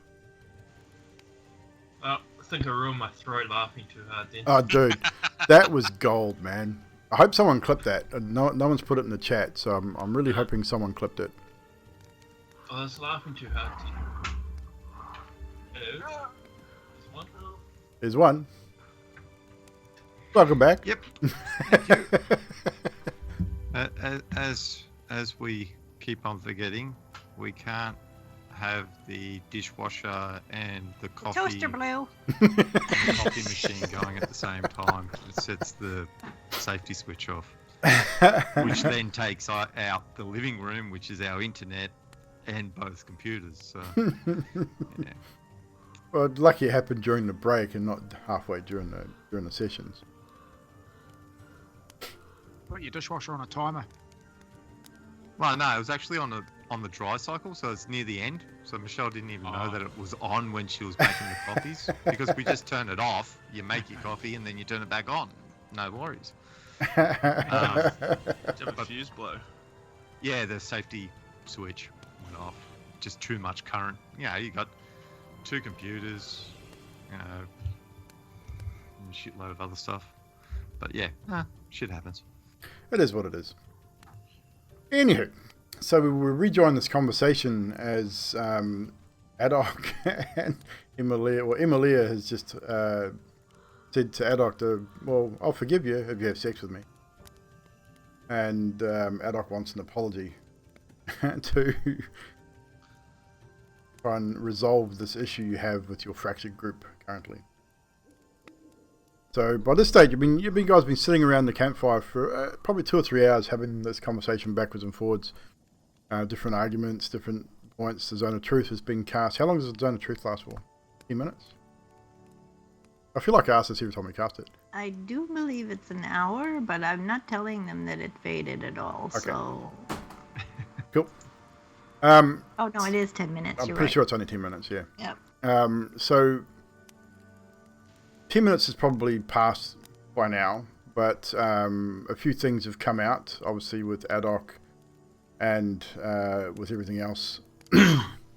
Zadriel managed to skirt around the truth involving her interactions with Strahd, and Quite skillfully too. very skillfully. So with that, it's probably getting late afternoon, not evening yet, so you've got probably a few hours before sundown. So is there anything else you guys wish to achieve in this conversation? I want to hear Adok's answer. This is one way to resolve a problem, yes? No, but it creates another problem. Then after that, you know why I have sex with? What was wrong with you? Look at me. I'm like all wrinkly and grey and got weird slitty eyes and like sharp pointy teeth. Like, you know why I have sex with this? You're right, he's hideous, I wouldn't. Well, think of it this way: we won't be doing it face to face. Oh. I'm so confused. What's? Look, the answer is no. I'm not gonna have whatever you want. You can't touch me, flute. All right.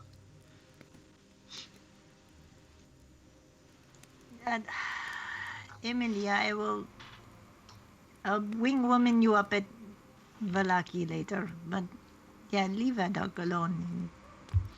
I mean, you've got Karnos. Look at him. He's, I mean, yeah, he limps a bit and he drinks a bit too much, and he's got obsessive compulsive disorder. But it's fine.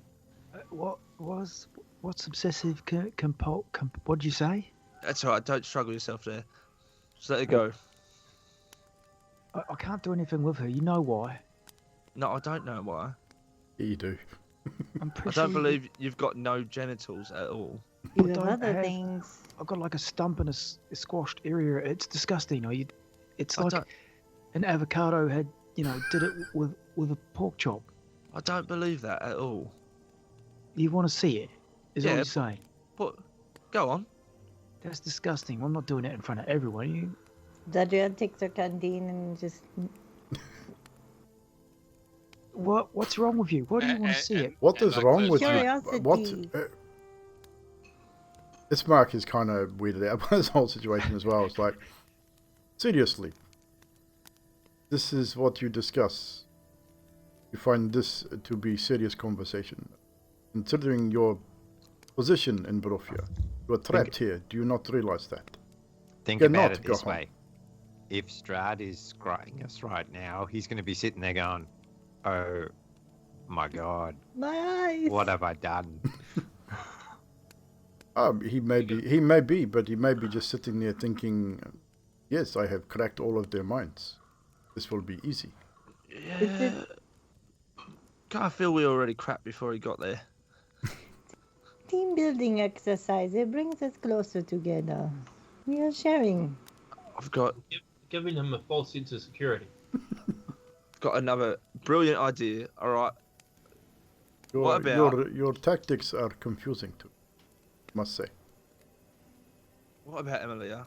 As a way of you feeling better, I don't have sex with you. Karnos doesn't have sex with you. But look, we've got another one that can. I'm just going to point to Ismark.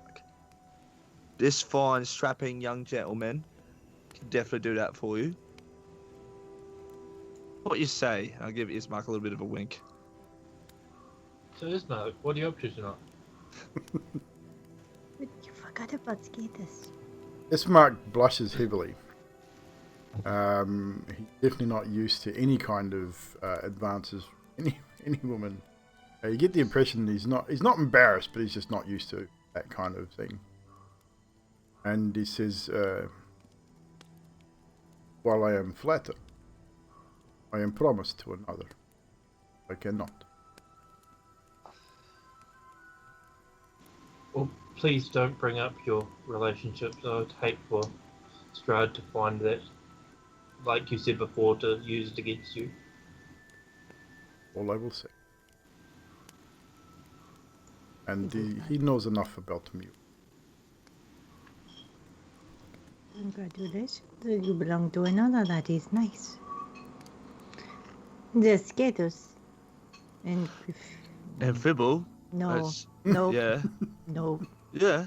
Fibble that's- is off the table. No, Fibble is brilliant idea. He's intelligent. He's good with his hands. We both know that. That'd be great. Karnos could be good with his hands. Look how he balances things all the time. See? Yeah, look how I destroyed those. I don't know what you call those things. Those people with axes. Those weird tough guys. Did you name them, Mr. Stib? No. Ah. So I meant to. I don't know. Didn't you kill one first, or was that Zadriel? Did you kill one first? No, Fibble did. I think. I honestly don't remember. Barbarian. And that's what they look like. Berserkers? Not Carnosses. Let's just call them Gronks. I like Grunts. that. I do like that.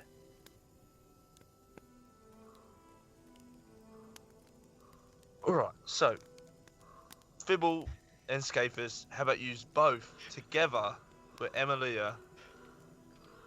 Yeah? I do not partake in that. I'm going to. Fun. Never? Never. Like, Never. because you haven't ever? Or. Never. I think we're overlooking the obvious here. What about Zadriel and Amelia? Maybe Amelia swings both ways.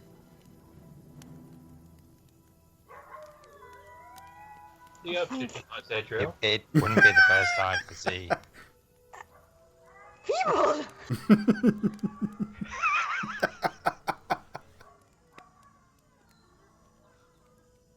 I think what Emilia wants, I am not. I do not have the right hammer for, if you know what I mean. Oh, but you can use your Yeah, hands. it didn't stop you with. Didn't stop you that one time, you know, and Feeble, I think shut Carlos up. was actually I there can't that time. command and say shut up. What's the save for it?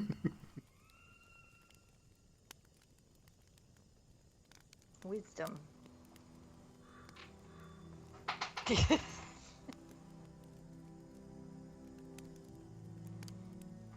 That would be a 22. That would be a success. It's really bad to cast a spell on someone when they're getting a bonus to their saves from you at the time. Exactly. Kick him away from me.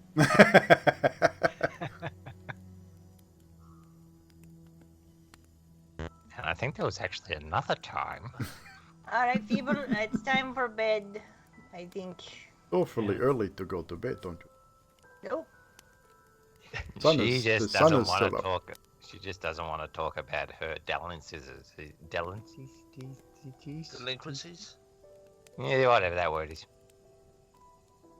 Zadriel, are you promised to another as well? Is that the case?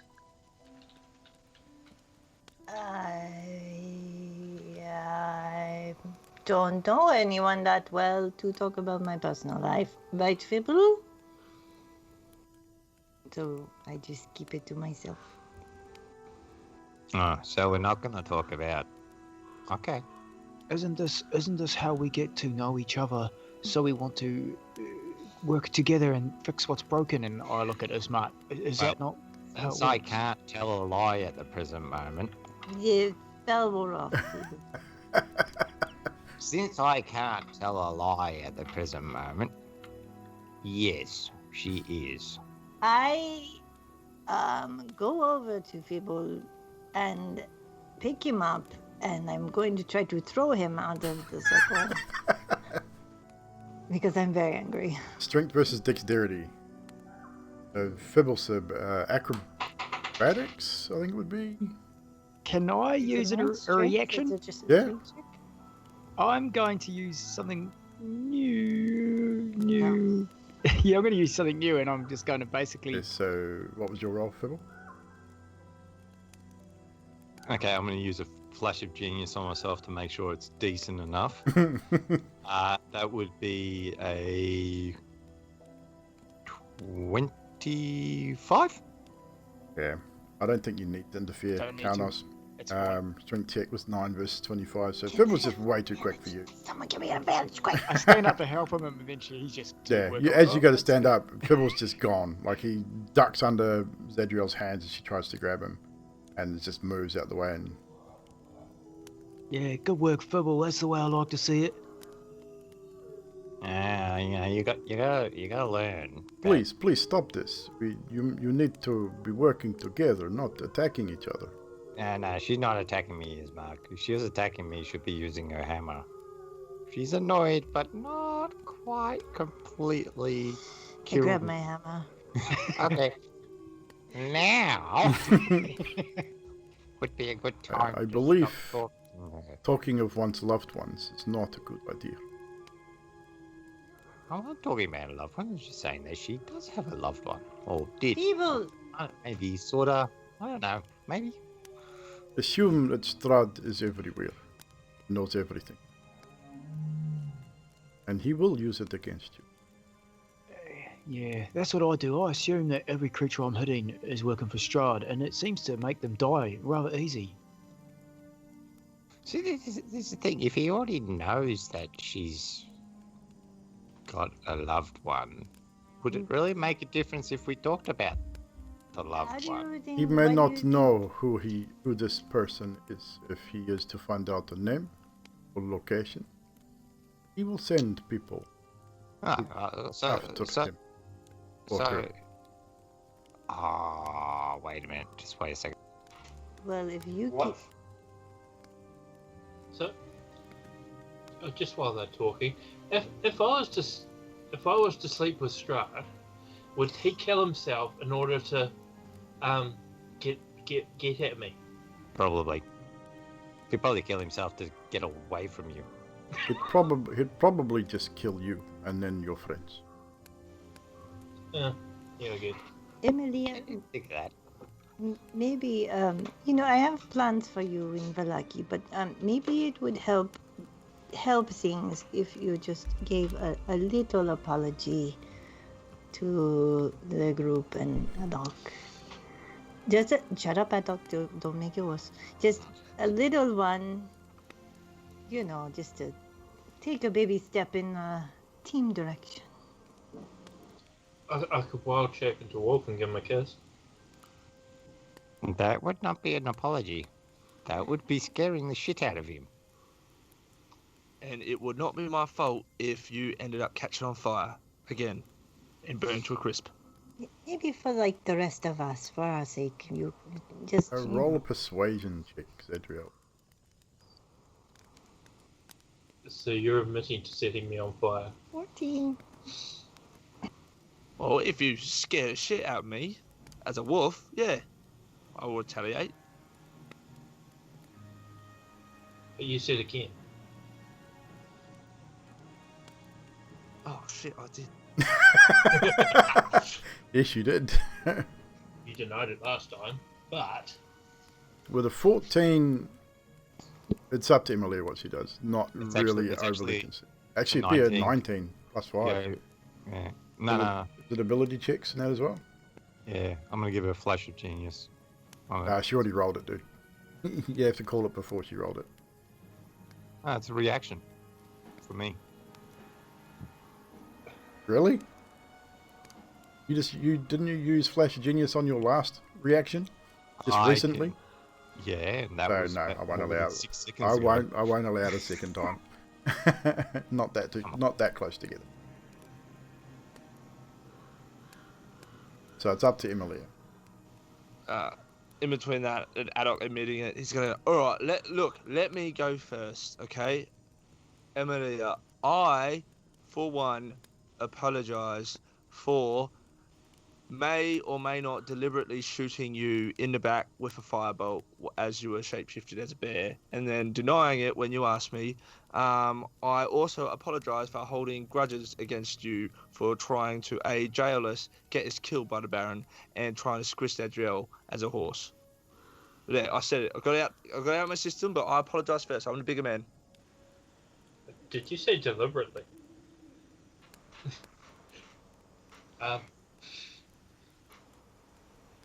Emilia smiled.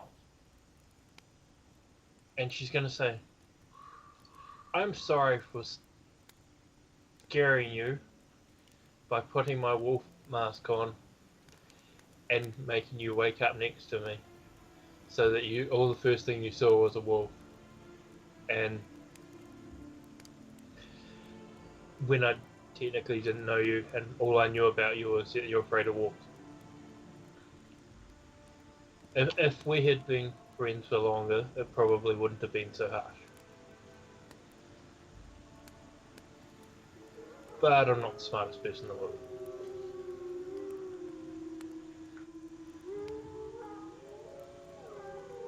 Well, thank you for that, Emilia. That was very kind of you to do this. I feel like shit doing this. Are we done? That's all right. Look, put it here. I'm gonna stick my hand out. Adok sticks his hand out towards Emilia in the form of a friendly handshake. Emily will take his hand and say, so now we have sex with me? No, And it's not. then she will laugh and she'll shake his hand and say, I'm just joking. Right. Okay. You know, I feel like Ismark has got some very valid points. With what he said, you know. Such I hate to admit it, but it definitely helps with you being around. And then Adok's got to grip on a little bit tighter. But I'll have you warned. You try and pull any stupid shit again, I will kill you. As will everyone else. Oh, I guarantee you there will be more stupid shit. No, but you know what? Never mind. That I'm makes sure me feel squishy in my heart. I'm sure that the there'll be many things that will be sent to try your soul while you are still. Well, since our apologies are starting, Mr. Stubb, I'm going to stop calling you Mr. Stubb and just call you Fibble. I'm sorry that I call you Mr. Stubb when you clearly don't have a last name. From now on, it's Fibble Stubb. Ah, okay. Oh, if you don't care, then I'll stick with it. That's fine. I thought it was something you didn't like. I thought I was just doing it to wind you up, you know. No, I don't give a shit. You know, Been around too long to care about if someone gets my name right. that's what I like about you. You really are easygoing. And I just tap him on the back and sit back down. Well, I believe that we have finally come to some kind of common ground. I think it calls for a drink, do you not? He turns out of his packs and produces 3 bottles of wine. Oh, shit. I'll get you another. And plonks them down beside the campfire and opens them. Says, drink, everybody. Mr. Sadiq has offered help to Yanti. Oh, late there, buddy. Is it though? So, And you got advantage on all saving throws for the next hour. So till the end of the show. so with seeing that Karnos pulled out the extra one to make it 4, I'm going to pull out my water skin that is actually a wine skin. Yep. And start drinking from that. So and with Carlos pulls out another bottle and tops up his flask and drinks from that because he only had one left in his pack, so he wanted to even it up anyway. So with that, drinks are had, jokes are shared, and for the next couple of hours, 2 or 3 hours before sundown, everything seems to be a lot more light-hearted around the campfire. Ismark has now joined you and will remain with you until either A, he is dead, or you ask him not to be with you again. Oh look, advantage with luck for the DM. Thank you very much. Freaking dumb. Strategy, what the hell? That was demortem. Nah, Everybody- it's still Mortem. He always I likes. get to still shit. re-roll a save or a skill check, but I have to take new roll. So with that, is there anything else you wish to achieve before the evening comes? Just that Zadriel will kind of be masking that she's very anxious and sad and wringing her hands, and she will leave quickly to go to bed first and cry to sleep because she's not joyful at all with Feeble mentioning her loved one. Anything else? Anyone else wish to achieve before hitting A for you? No, I'm going to go to bed, meditate, then bed. Worries? Adok. So you're going to go to bed, then you're going to meditate, And then he's going to go back to bed again. Yeah. Oh. Yeah, I'm doing it correct, okay? So Adok, anything you wish to achieve before sleep? Adolf's just gonna probably hunt around the campsite trying to find an extra pair of boots. An extra pair of boots. You're going to try and find someone else's boots. Yep. Roll investigation. Oh wait, no. I could just use my own. Fuck. So you're not going to find someone else's boots. No, I could just use my own boots. So what are you going to do with these boots? Right. He's going to use one of his artificer's abilities. He's going to replicate a magic item called Boots of Elven Kind. Okay. Is So that it's a probably- permanent thing? Yep. He's going to spend majority of the night just How long is that going to take you to do? It's not specified. I would assume that would be, a whole all Yeah, night or something. Yeah, you just imbue it with the ability. That's It doesn't give you any kind of time frame. nope, Nah, not at all. it's up to you. Definitely up to you. Roll a d12, see how many hours. Roll a d6. Okay. 1d6 hours. D12's a little harsh, trash man. 4 hours. So for 4 hours before sleeping, spend the time imbuing your boots with this particular spell. Just remind me again what it does. I think I remember, but which the other one kind, I think. Advantage on stealth checks that Yeah. require sound, and it leaves no traces of tracks. Cool. So 4 hours you spend imbuing your boots with this particular spell, and is successful, and you eventually come to rest. You still will gain the benefits of long rest. Probably wake maybe an hour after everyone else, I would imagine, being up for so long, but you have a long rest anyway. Adok, Fiddlestip, anything you want to do before sleep, sir? I would go talk to Adriel. Zadriel. Yes, talk to Zadriel before she goes to sleep. No worries. Before she goes to sleep and say sorry. But, yeah. They already know. Where do they know, Feeble? How do they know? I didn't say any names. I just said you know. They don't know till you told them. Why is it so bad? Because it is bad. Don't want people to know. Well, you could have told me that beforehand. You are supposed to be the genius here. It does not take a genius. It doesn't even take a genius to know to keep your mouth shut with Strahd around. Apparently it fucking does. Merde. You're being stupid. Yeah? Well, that's affairs are hard. That's not my thing. I'm not tinkering. You don't know that. Oh, yeah. You had But an yeah. affair of the heart at least once. What are you doing, man? I'm married to the woman. Don't be saying. Oh my God! Shut up. Go to bed. Oh, Jesus. Nah. And I slowly pray to Look, myself. if Strahd wants to go after...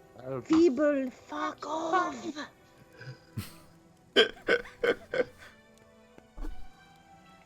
Does Fibble get the hint and leaves Zadriel alone? Yeah, he just goes, meh, okay. Nay. Sleep tight, little one.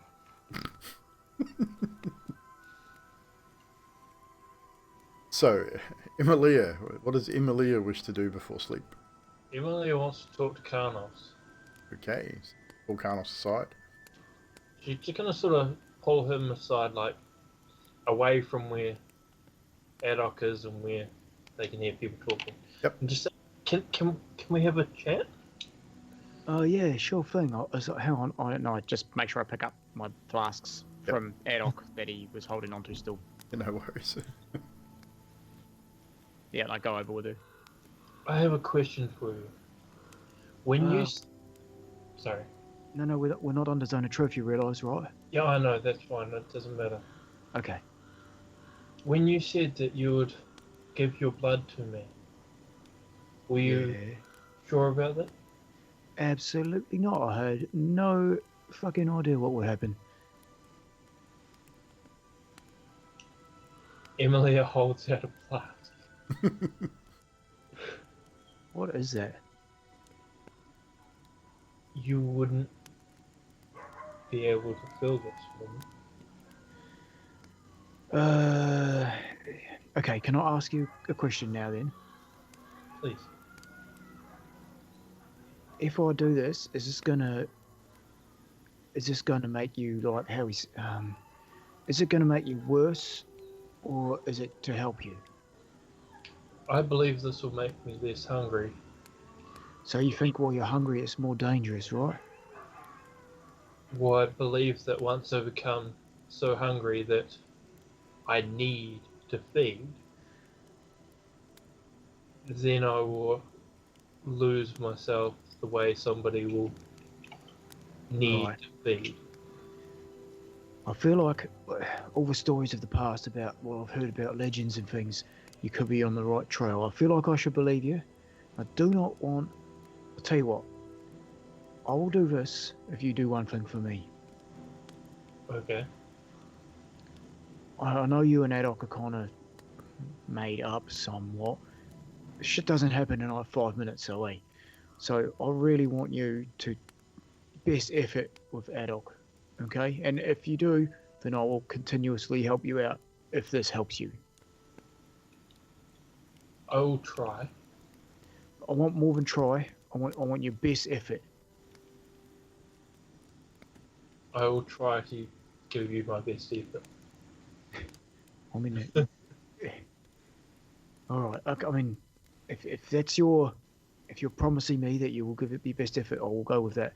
But if I see you're not trying, I will not help you out. Is that fair? That's fair. Now, bygones be bygones. I'm happy. We're sorted. I have no grudge against you. I would like to help where I can. So pass me your little flask. And he pricks himself with. He's got a dagger on his straps. He just pricks himself with one of the sharp daggers and just starts to let it trickle in as best he can. He doesn't want to do too much because he's drinking. Yep. And he says, "Just remember one thing. Oh, it probably doesn't matter, right? Can vampires get syphilis?" I think that's the least of my problem. Right. Yeah. Emilia reaches into her robes and pulls out a dagger, and she stabs herself in the arm. So she is also bleeding, and she just lets hers fall on the floor. Why would you do that? You bleed for me, I bleed for you. Oh no, you don't. You don't have to do that. I mean, it's weird and all. Once I get the vial a reasonable amount full, I'll give it back to him. It'll take about... It's not going to take too much. It's not like a huge water skin. You gave him a water skin, yeah? Yeah. But you probably only about sort of a half fill it. Because, I mean, you know that obviously a lot of blood, you lose a lot of blood, it's going to make you woozy. And so you probably about half fill it before you think that maybe that's enough. I don't feel like I want to give it. But it'll be enough to service you, Malia, for the next day. So it'll give you a day's worth of rations, easily enough. When he stops with his filling it, she'll reach across and touch his arm and use cure wounds on it. Which, I mean, we're going to go on to sleep anyway. So but it will close the wound so he stops bleeding. That will close 100%. The wound. And she'll say, "Thank you. You don't understand how much trust I feel from you right now." Look, it goes both ways. Like I said, just make an effort with the whole group, even, but especially with Adolf. I know you. Most of the rest of us have come to terms with most of it now. After all, what kind of hero would I be if I didn't try to help someone who needed help, right? Agreed. I think you're going far beyond the call of the average hero by doing this. Appreciate it. And by the way, I appreciate what you did in the last couple of fights too. You're definitely getting more involved. It's good to see. You got our backs, and I can see that, so appreciate it. Can I tell you a brief story? There's one thing I love, Emilia, it's stories. Go ahead. After my parents were killed is not the right word, slaughtered would probably be the right word. My village turned their backs on me. They told me I needed to trust people, and I couldn't do it. Because to them I was nothing but another mouth to feed. Well, they were never really my village anyway. They were a village nearby my house. And although I had friends there, they all became distant. And then they all told me I must trust, I have to trust. And then I met this man, and he was injured, and I healed him to health. And did everything I could. I will trust. I will trust. I will go out my way to trust. And this man, when I was asleep, sunk his teeth into my neck. And since then I have not trusted anyone. I couldn't trust anyone. Wow, so this is the second time you've become a vampire? That was the time I was bitten. Oh, right, you're talking about Strahd. Right, I'm with you now. Yeah. Strahd was not the man who bit me. Oh, it was not. It was one of his men, and it was not within the grounds of Grove. Oh, so this is like a minion of Strahd out of the... Wow, man, that blows my mind. When my village found out that I was becoming a vampire, I was unaware that I was becoming a vampire, and they tried to execute me. They tried to kill me, and they failed. Do you remember when you put my head on the block? Oh, yeah, that was funny, right? That was not the first time my head has been on a block. Yeah, that wasn't funny at all. It was different then, because my head was on the block, my hair was on the other side, and the executioner was standing on my hair. Is that how they did it in your hometown? That's how they apparently dealt with vampires. Well, I'm glad you survived that. I mean, obviously we wouldn't be here now if you if they killed you, right? But I appreciate you telling me your story. The truth is that I don't know how I survived. I should not have survived. I should have died then and there. And I don't know why. I'll tell you what. I've got your back. I will say this. If one of you tried to execute me, I'm not sure if you would be able to. Yeah, let's not walk down that road just yet. I mean, if we have to, we have to, but let's just look after each other. Strahd's a heavy influence, right? So if you see me straying from the path of heroism, you let me know, because I'm not perfect. I'll make mistakes. And if I see you straying from the path of righteousness or whatever, if I see you going crazy vampire lady on us, then I'll let you know. We've got each other's backs. Let's agree on that at least. Okay, I agree. Right, so I'm telling you this because I've not told anyone this. You want me to keep it secret? I'm not real good at that, just so you know. You can tell the others if you want, but it is not something that I will tell anyone. Well, it's not my story to tell, but I'm saying if I get asked, I don't tend to lie. I don't. It's not a hero thing. Well, I mean, I say lie. Loose twists of the truth are okay. Emilia will stand, and she'll take off her dress.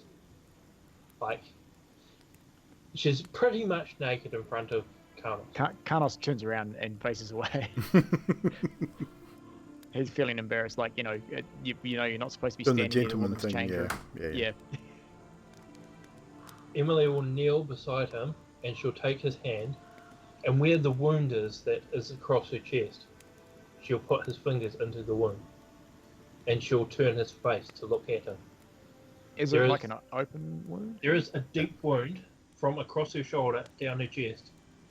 Like, it's a very deep wound. It looks like nobody should be able to survive. Like, it doesn't look like somebody... It's pretty horrific, yeah.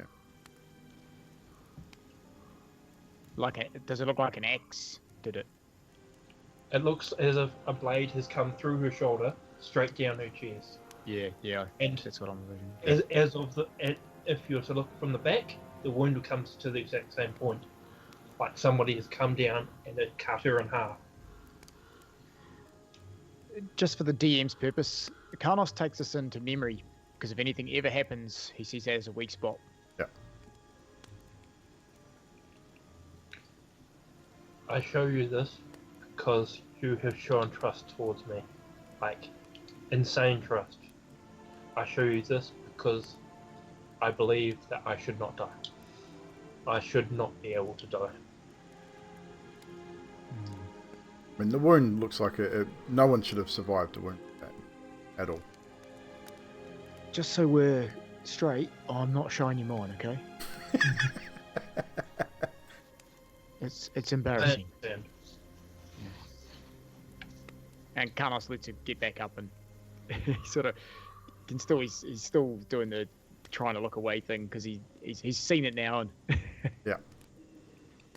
Thank you for the trust. Emilia stands up, puts her clothes back on, and then she's going to reach across and whisper in his ear, "Because my wound is so deep, you have now been inside me." Oh, Jesus Christ. Carlos laughs and walks back to the group and takes a huge drink of wine. You've been inside her axe wound. Sorry. Oh, sweet. So, Zadriel, is there anything you wish to do on your own, separate from the group? I am going to pray to the DM and I'm going to have tears and ask him for help because I have no joy left in myself with this group and everything going on, and I need your help because that is what I'm supposed to have to be the paladin you want me to be, and I don't feel good. Please help me. And I'm going to go to sleep restlessly. As you say the words, you struggle to get the words sort of to form properly in your mind as you're sort of reaching out to DM, and probably for the first time, it was strange coming to Barovia in the beginning. It felt very distant. But for the first time since being in this strange place, you do not feel the warmth, Bertie.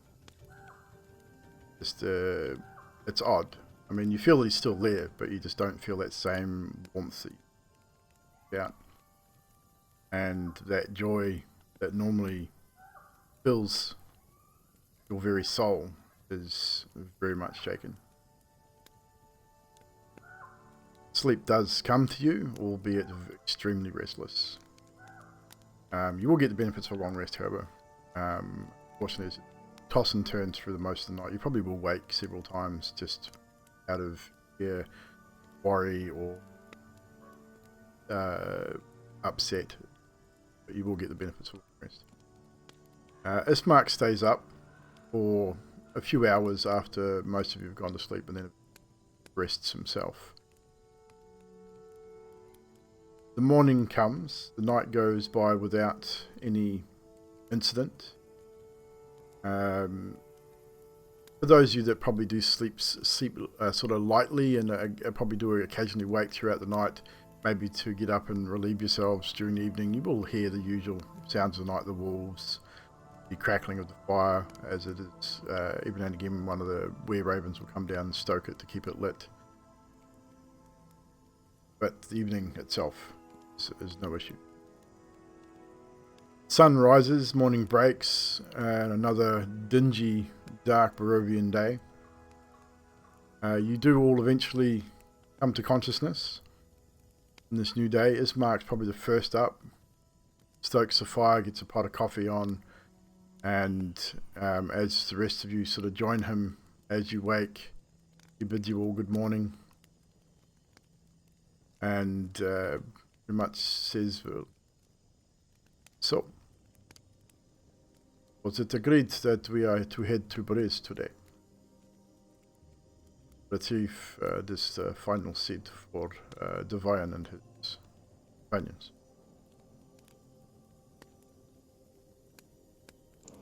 Yes. Right. It will be a long journey. You're looking at, if we are to follow the roads, best part of a day. Probably not reach there until nightfall. So it is up to you whether we decide to stop somewhere and camp before we get there, or do you wish to camp there itself. However, I do not advise camping in the road.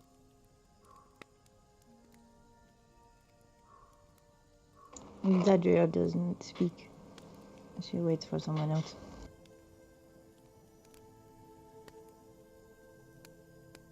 If you think that's what's good, we'll go with it. You'd Let's go. probably camp maybe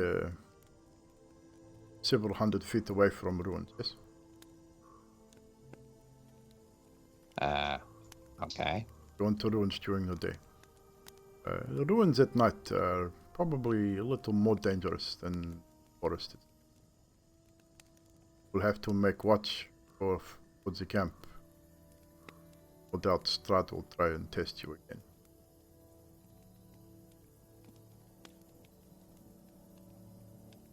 So, when you are ready, we shall go.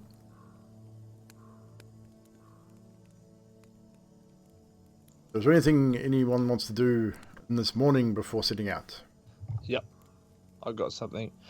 Arak would wake up with his boots on, and then he will try and disappear a little bit, stealthily hide away, and then sneak up on Zadriel. Roll stealth check. Is that with advantage or not? You wearing the boots? Yep. Yeah, why not?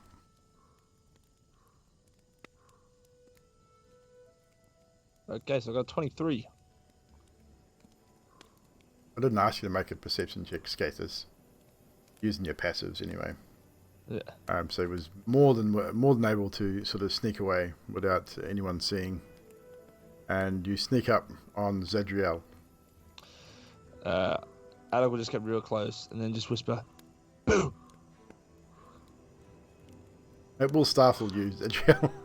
Do I still have my ensnaring strike on my hammer from last night? How long does it last for? Oh, never mind. I don't. It went off. Yeah, so I'm pretty sure it only lasts for like an hour or something. Zadra will reach out to grab whatever startled her because I think that's what she would do. She would just react. So grab it. make a dexterity check. And I yell out, 19. Yeah, you definitely grab him. Just Oh my instinctively God. grab out and just literally grabs you, Adok. Whoa! Good Would you morning. mind just morning to you? I've got something for you. You mind put me down? Is that all right? Let him down. That was very good. Why are you sneaking? Because I did something pretty fantabulous. Took a little bit of boogity boog, but I managed to do it. Took me a couple of hours. Listen real close. And Alec is gonna like jump up and down like on the spot around. So as he like jumps up and down as high as he can and makes 0 sound. That is very good. I know. What are we going to use it for?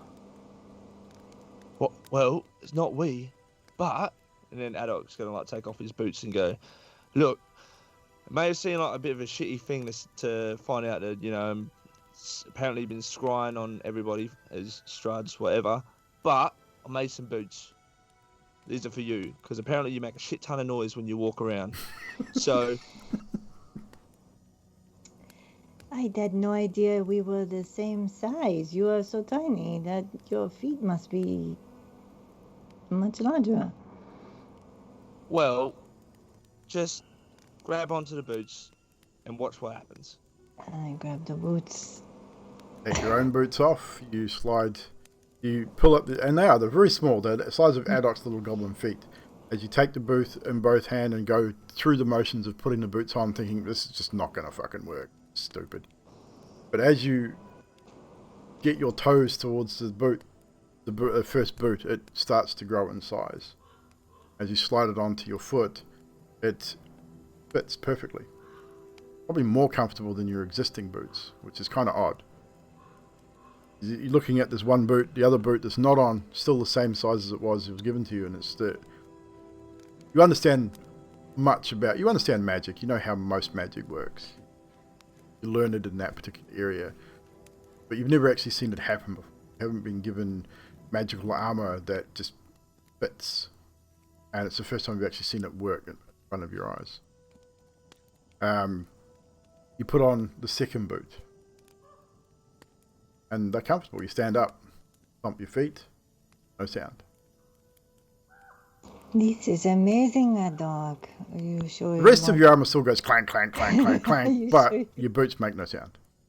You want to give these to me or maybe Carnos because, he is clunky too. Yeah, but I was thinking, and if I wanted anyone to be at the front line, sneaking around, to be used as a meat shield, I want it to be you. I meant that as a compliment. Thank you, Doc. And then I pat him on the head. Yeah, right. You're welcome. I mean, you gave me the bear, and I'm giving you the boots. I don't know what to call them, but call them whatever you want. For all intents and purposes, if you look on D&D Beyond, they'll be the boots of Elvenkind. Alright. So you can add those to. I think they require attunement too. So just don't worry about the attunement time. Just click them in and tune them straight away. And you'll call them the boots of goblinness. Boots of goblinness. Syphilis boots. Yeah. I love it. Boots of goblinness. That's great. Right, cool. So, fantastic. That's a good start to the morning. All right. I'm going to go that way to the rest of everyone else. So, as you all collect your things, redon your armor, make sure your weapons are all cleaned and sharpened and whatever they need to be for your journey. You've got a long day's walk ahead. And this is where we'll end our tonight's session, right at probably the best place to end it. We will continue this journey next week on Wednesday. So, ladies and germs, another great session from our team. I'll shut down this Musak. So, thank you guys for hanging out with us again for another Wednesday night Curse of Strahd session. So we're going to go around our cast and get some moments from everyone from tonight. There has definitely been a few interesting things done. I've made some auto clips, which I'll probably end up clipping up and chucking in the Discord later on tomorrow. So have a look at those. There'll be some funny ones. So this time we're going to start with Fibblestead.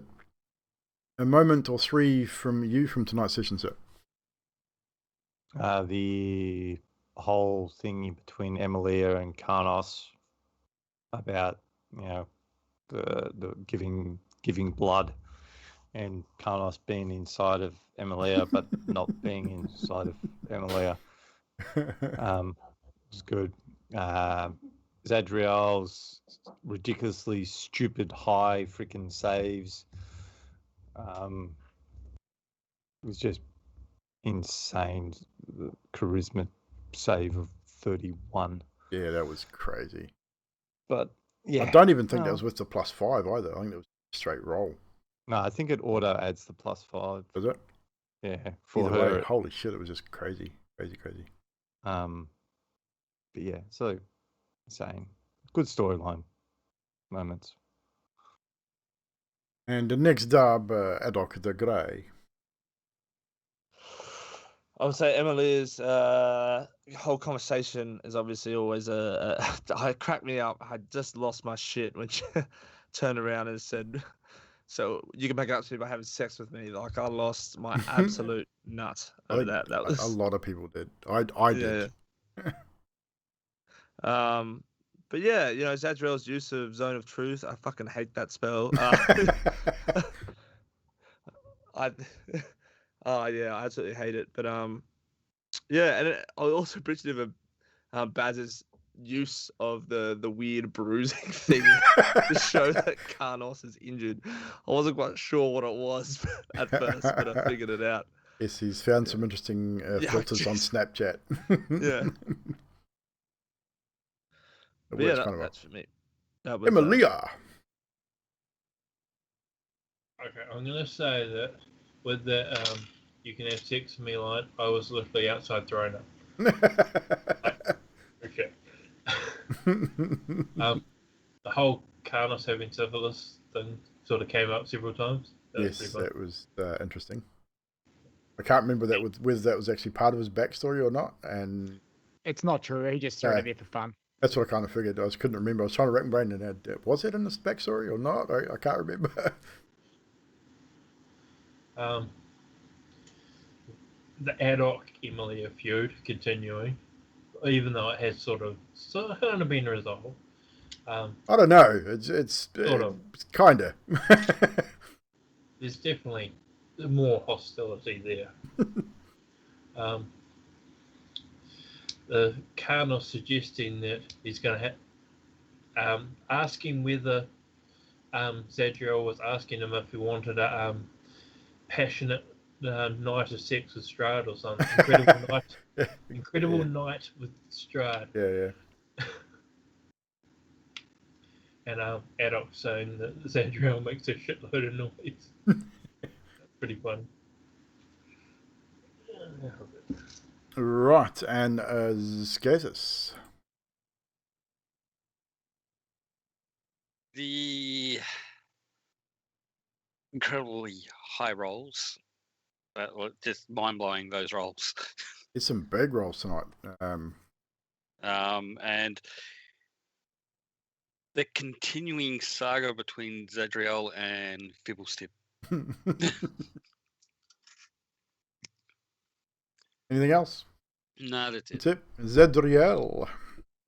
I like the shaping earth to make a little hole and Adok falling in. That was funny.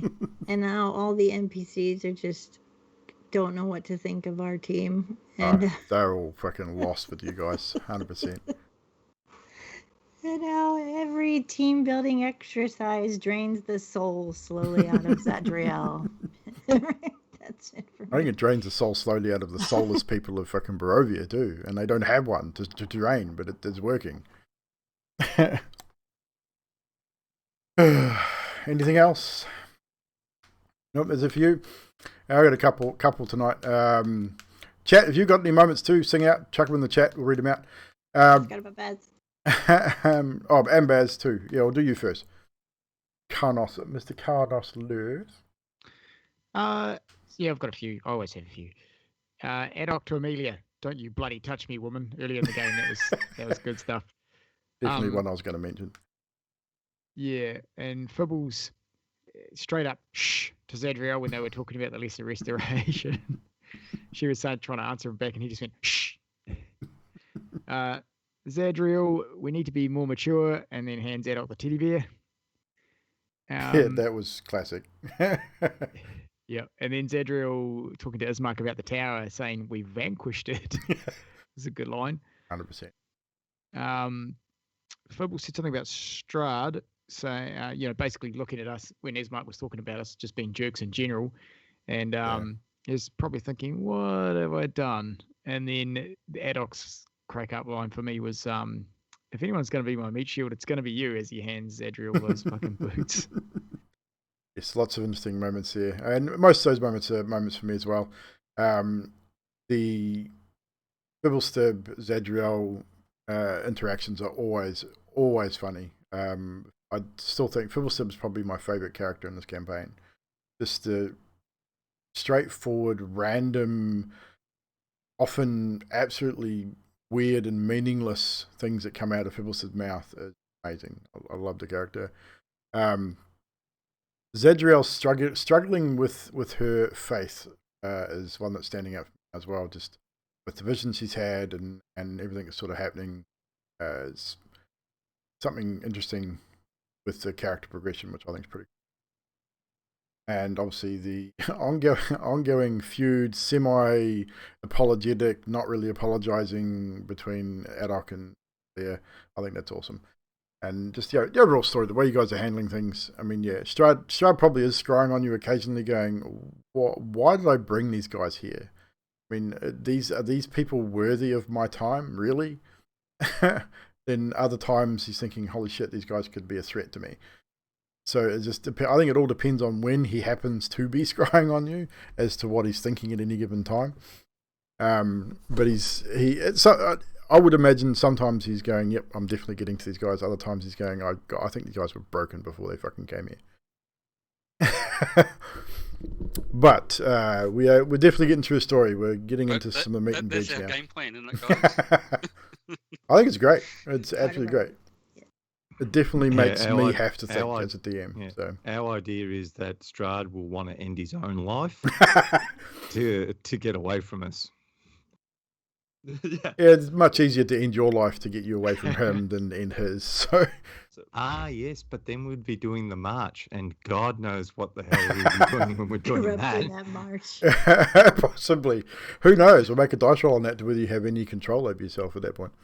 Well, we're not stuck in Barovia. He's stuck in Barovia with us. That could be the outcome. You never know. It does seem that way, though, doesn't it? It does, When yeah. you listen to every half-hour conversation the group has. God. It's a steel cage match. Yeah, Strahd's sitting there going, oh, fuck. But, no, lots of fun. And overall, RP, great. The one thing that did stand out to me was Emilia opening up to Karnos and sort of giving him more of insight into her background and what happened to her on a more personal level. I mean, I didn't expect the whole axe wound, hand and side thing, but that kind of, that's just Drax. I think there's more Drax than Emilia at this point. But a great session nonetheless, and lots of fun as usual. So we will see you guys once again on Friday over on Miss Yanti's channel, where we will be continuing our saga of the Icespire Peak. So make sure you are following Miss Yanti and go check that out, and come over and see us there on Friday night, same time, 5:30 Australian, 7:30 New Zealand. And then again on Sunday, back on Yanni's channel for a continuation of the Sanctum mini campaign, which we are getting also awfully close to the end of that mini campaign. So maybe 1 or 2 more sessions.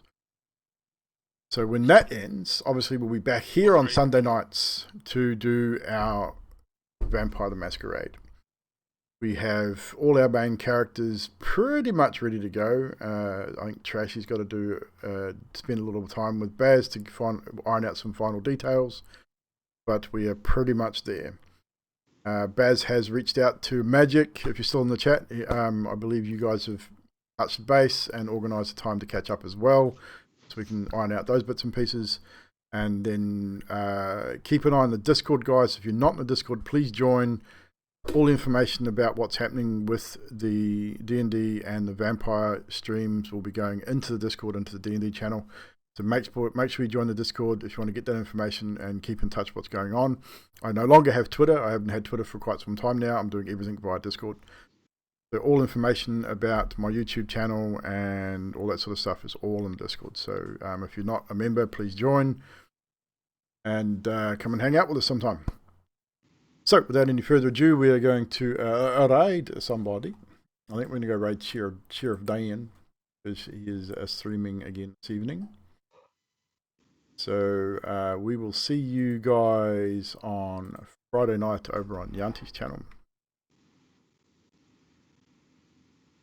You guys take care, have a fun night, and we will see you again. Bye-bye.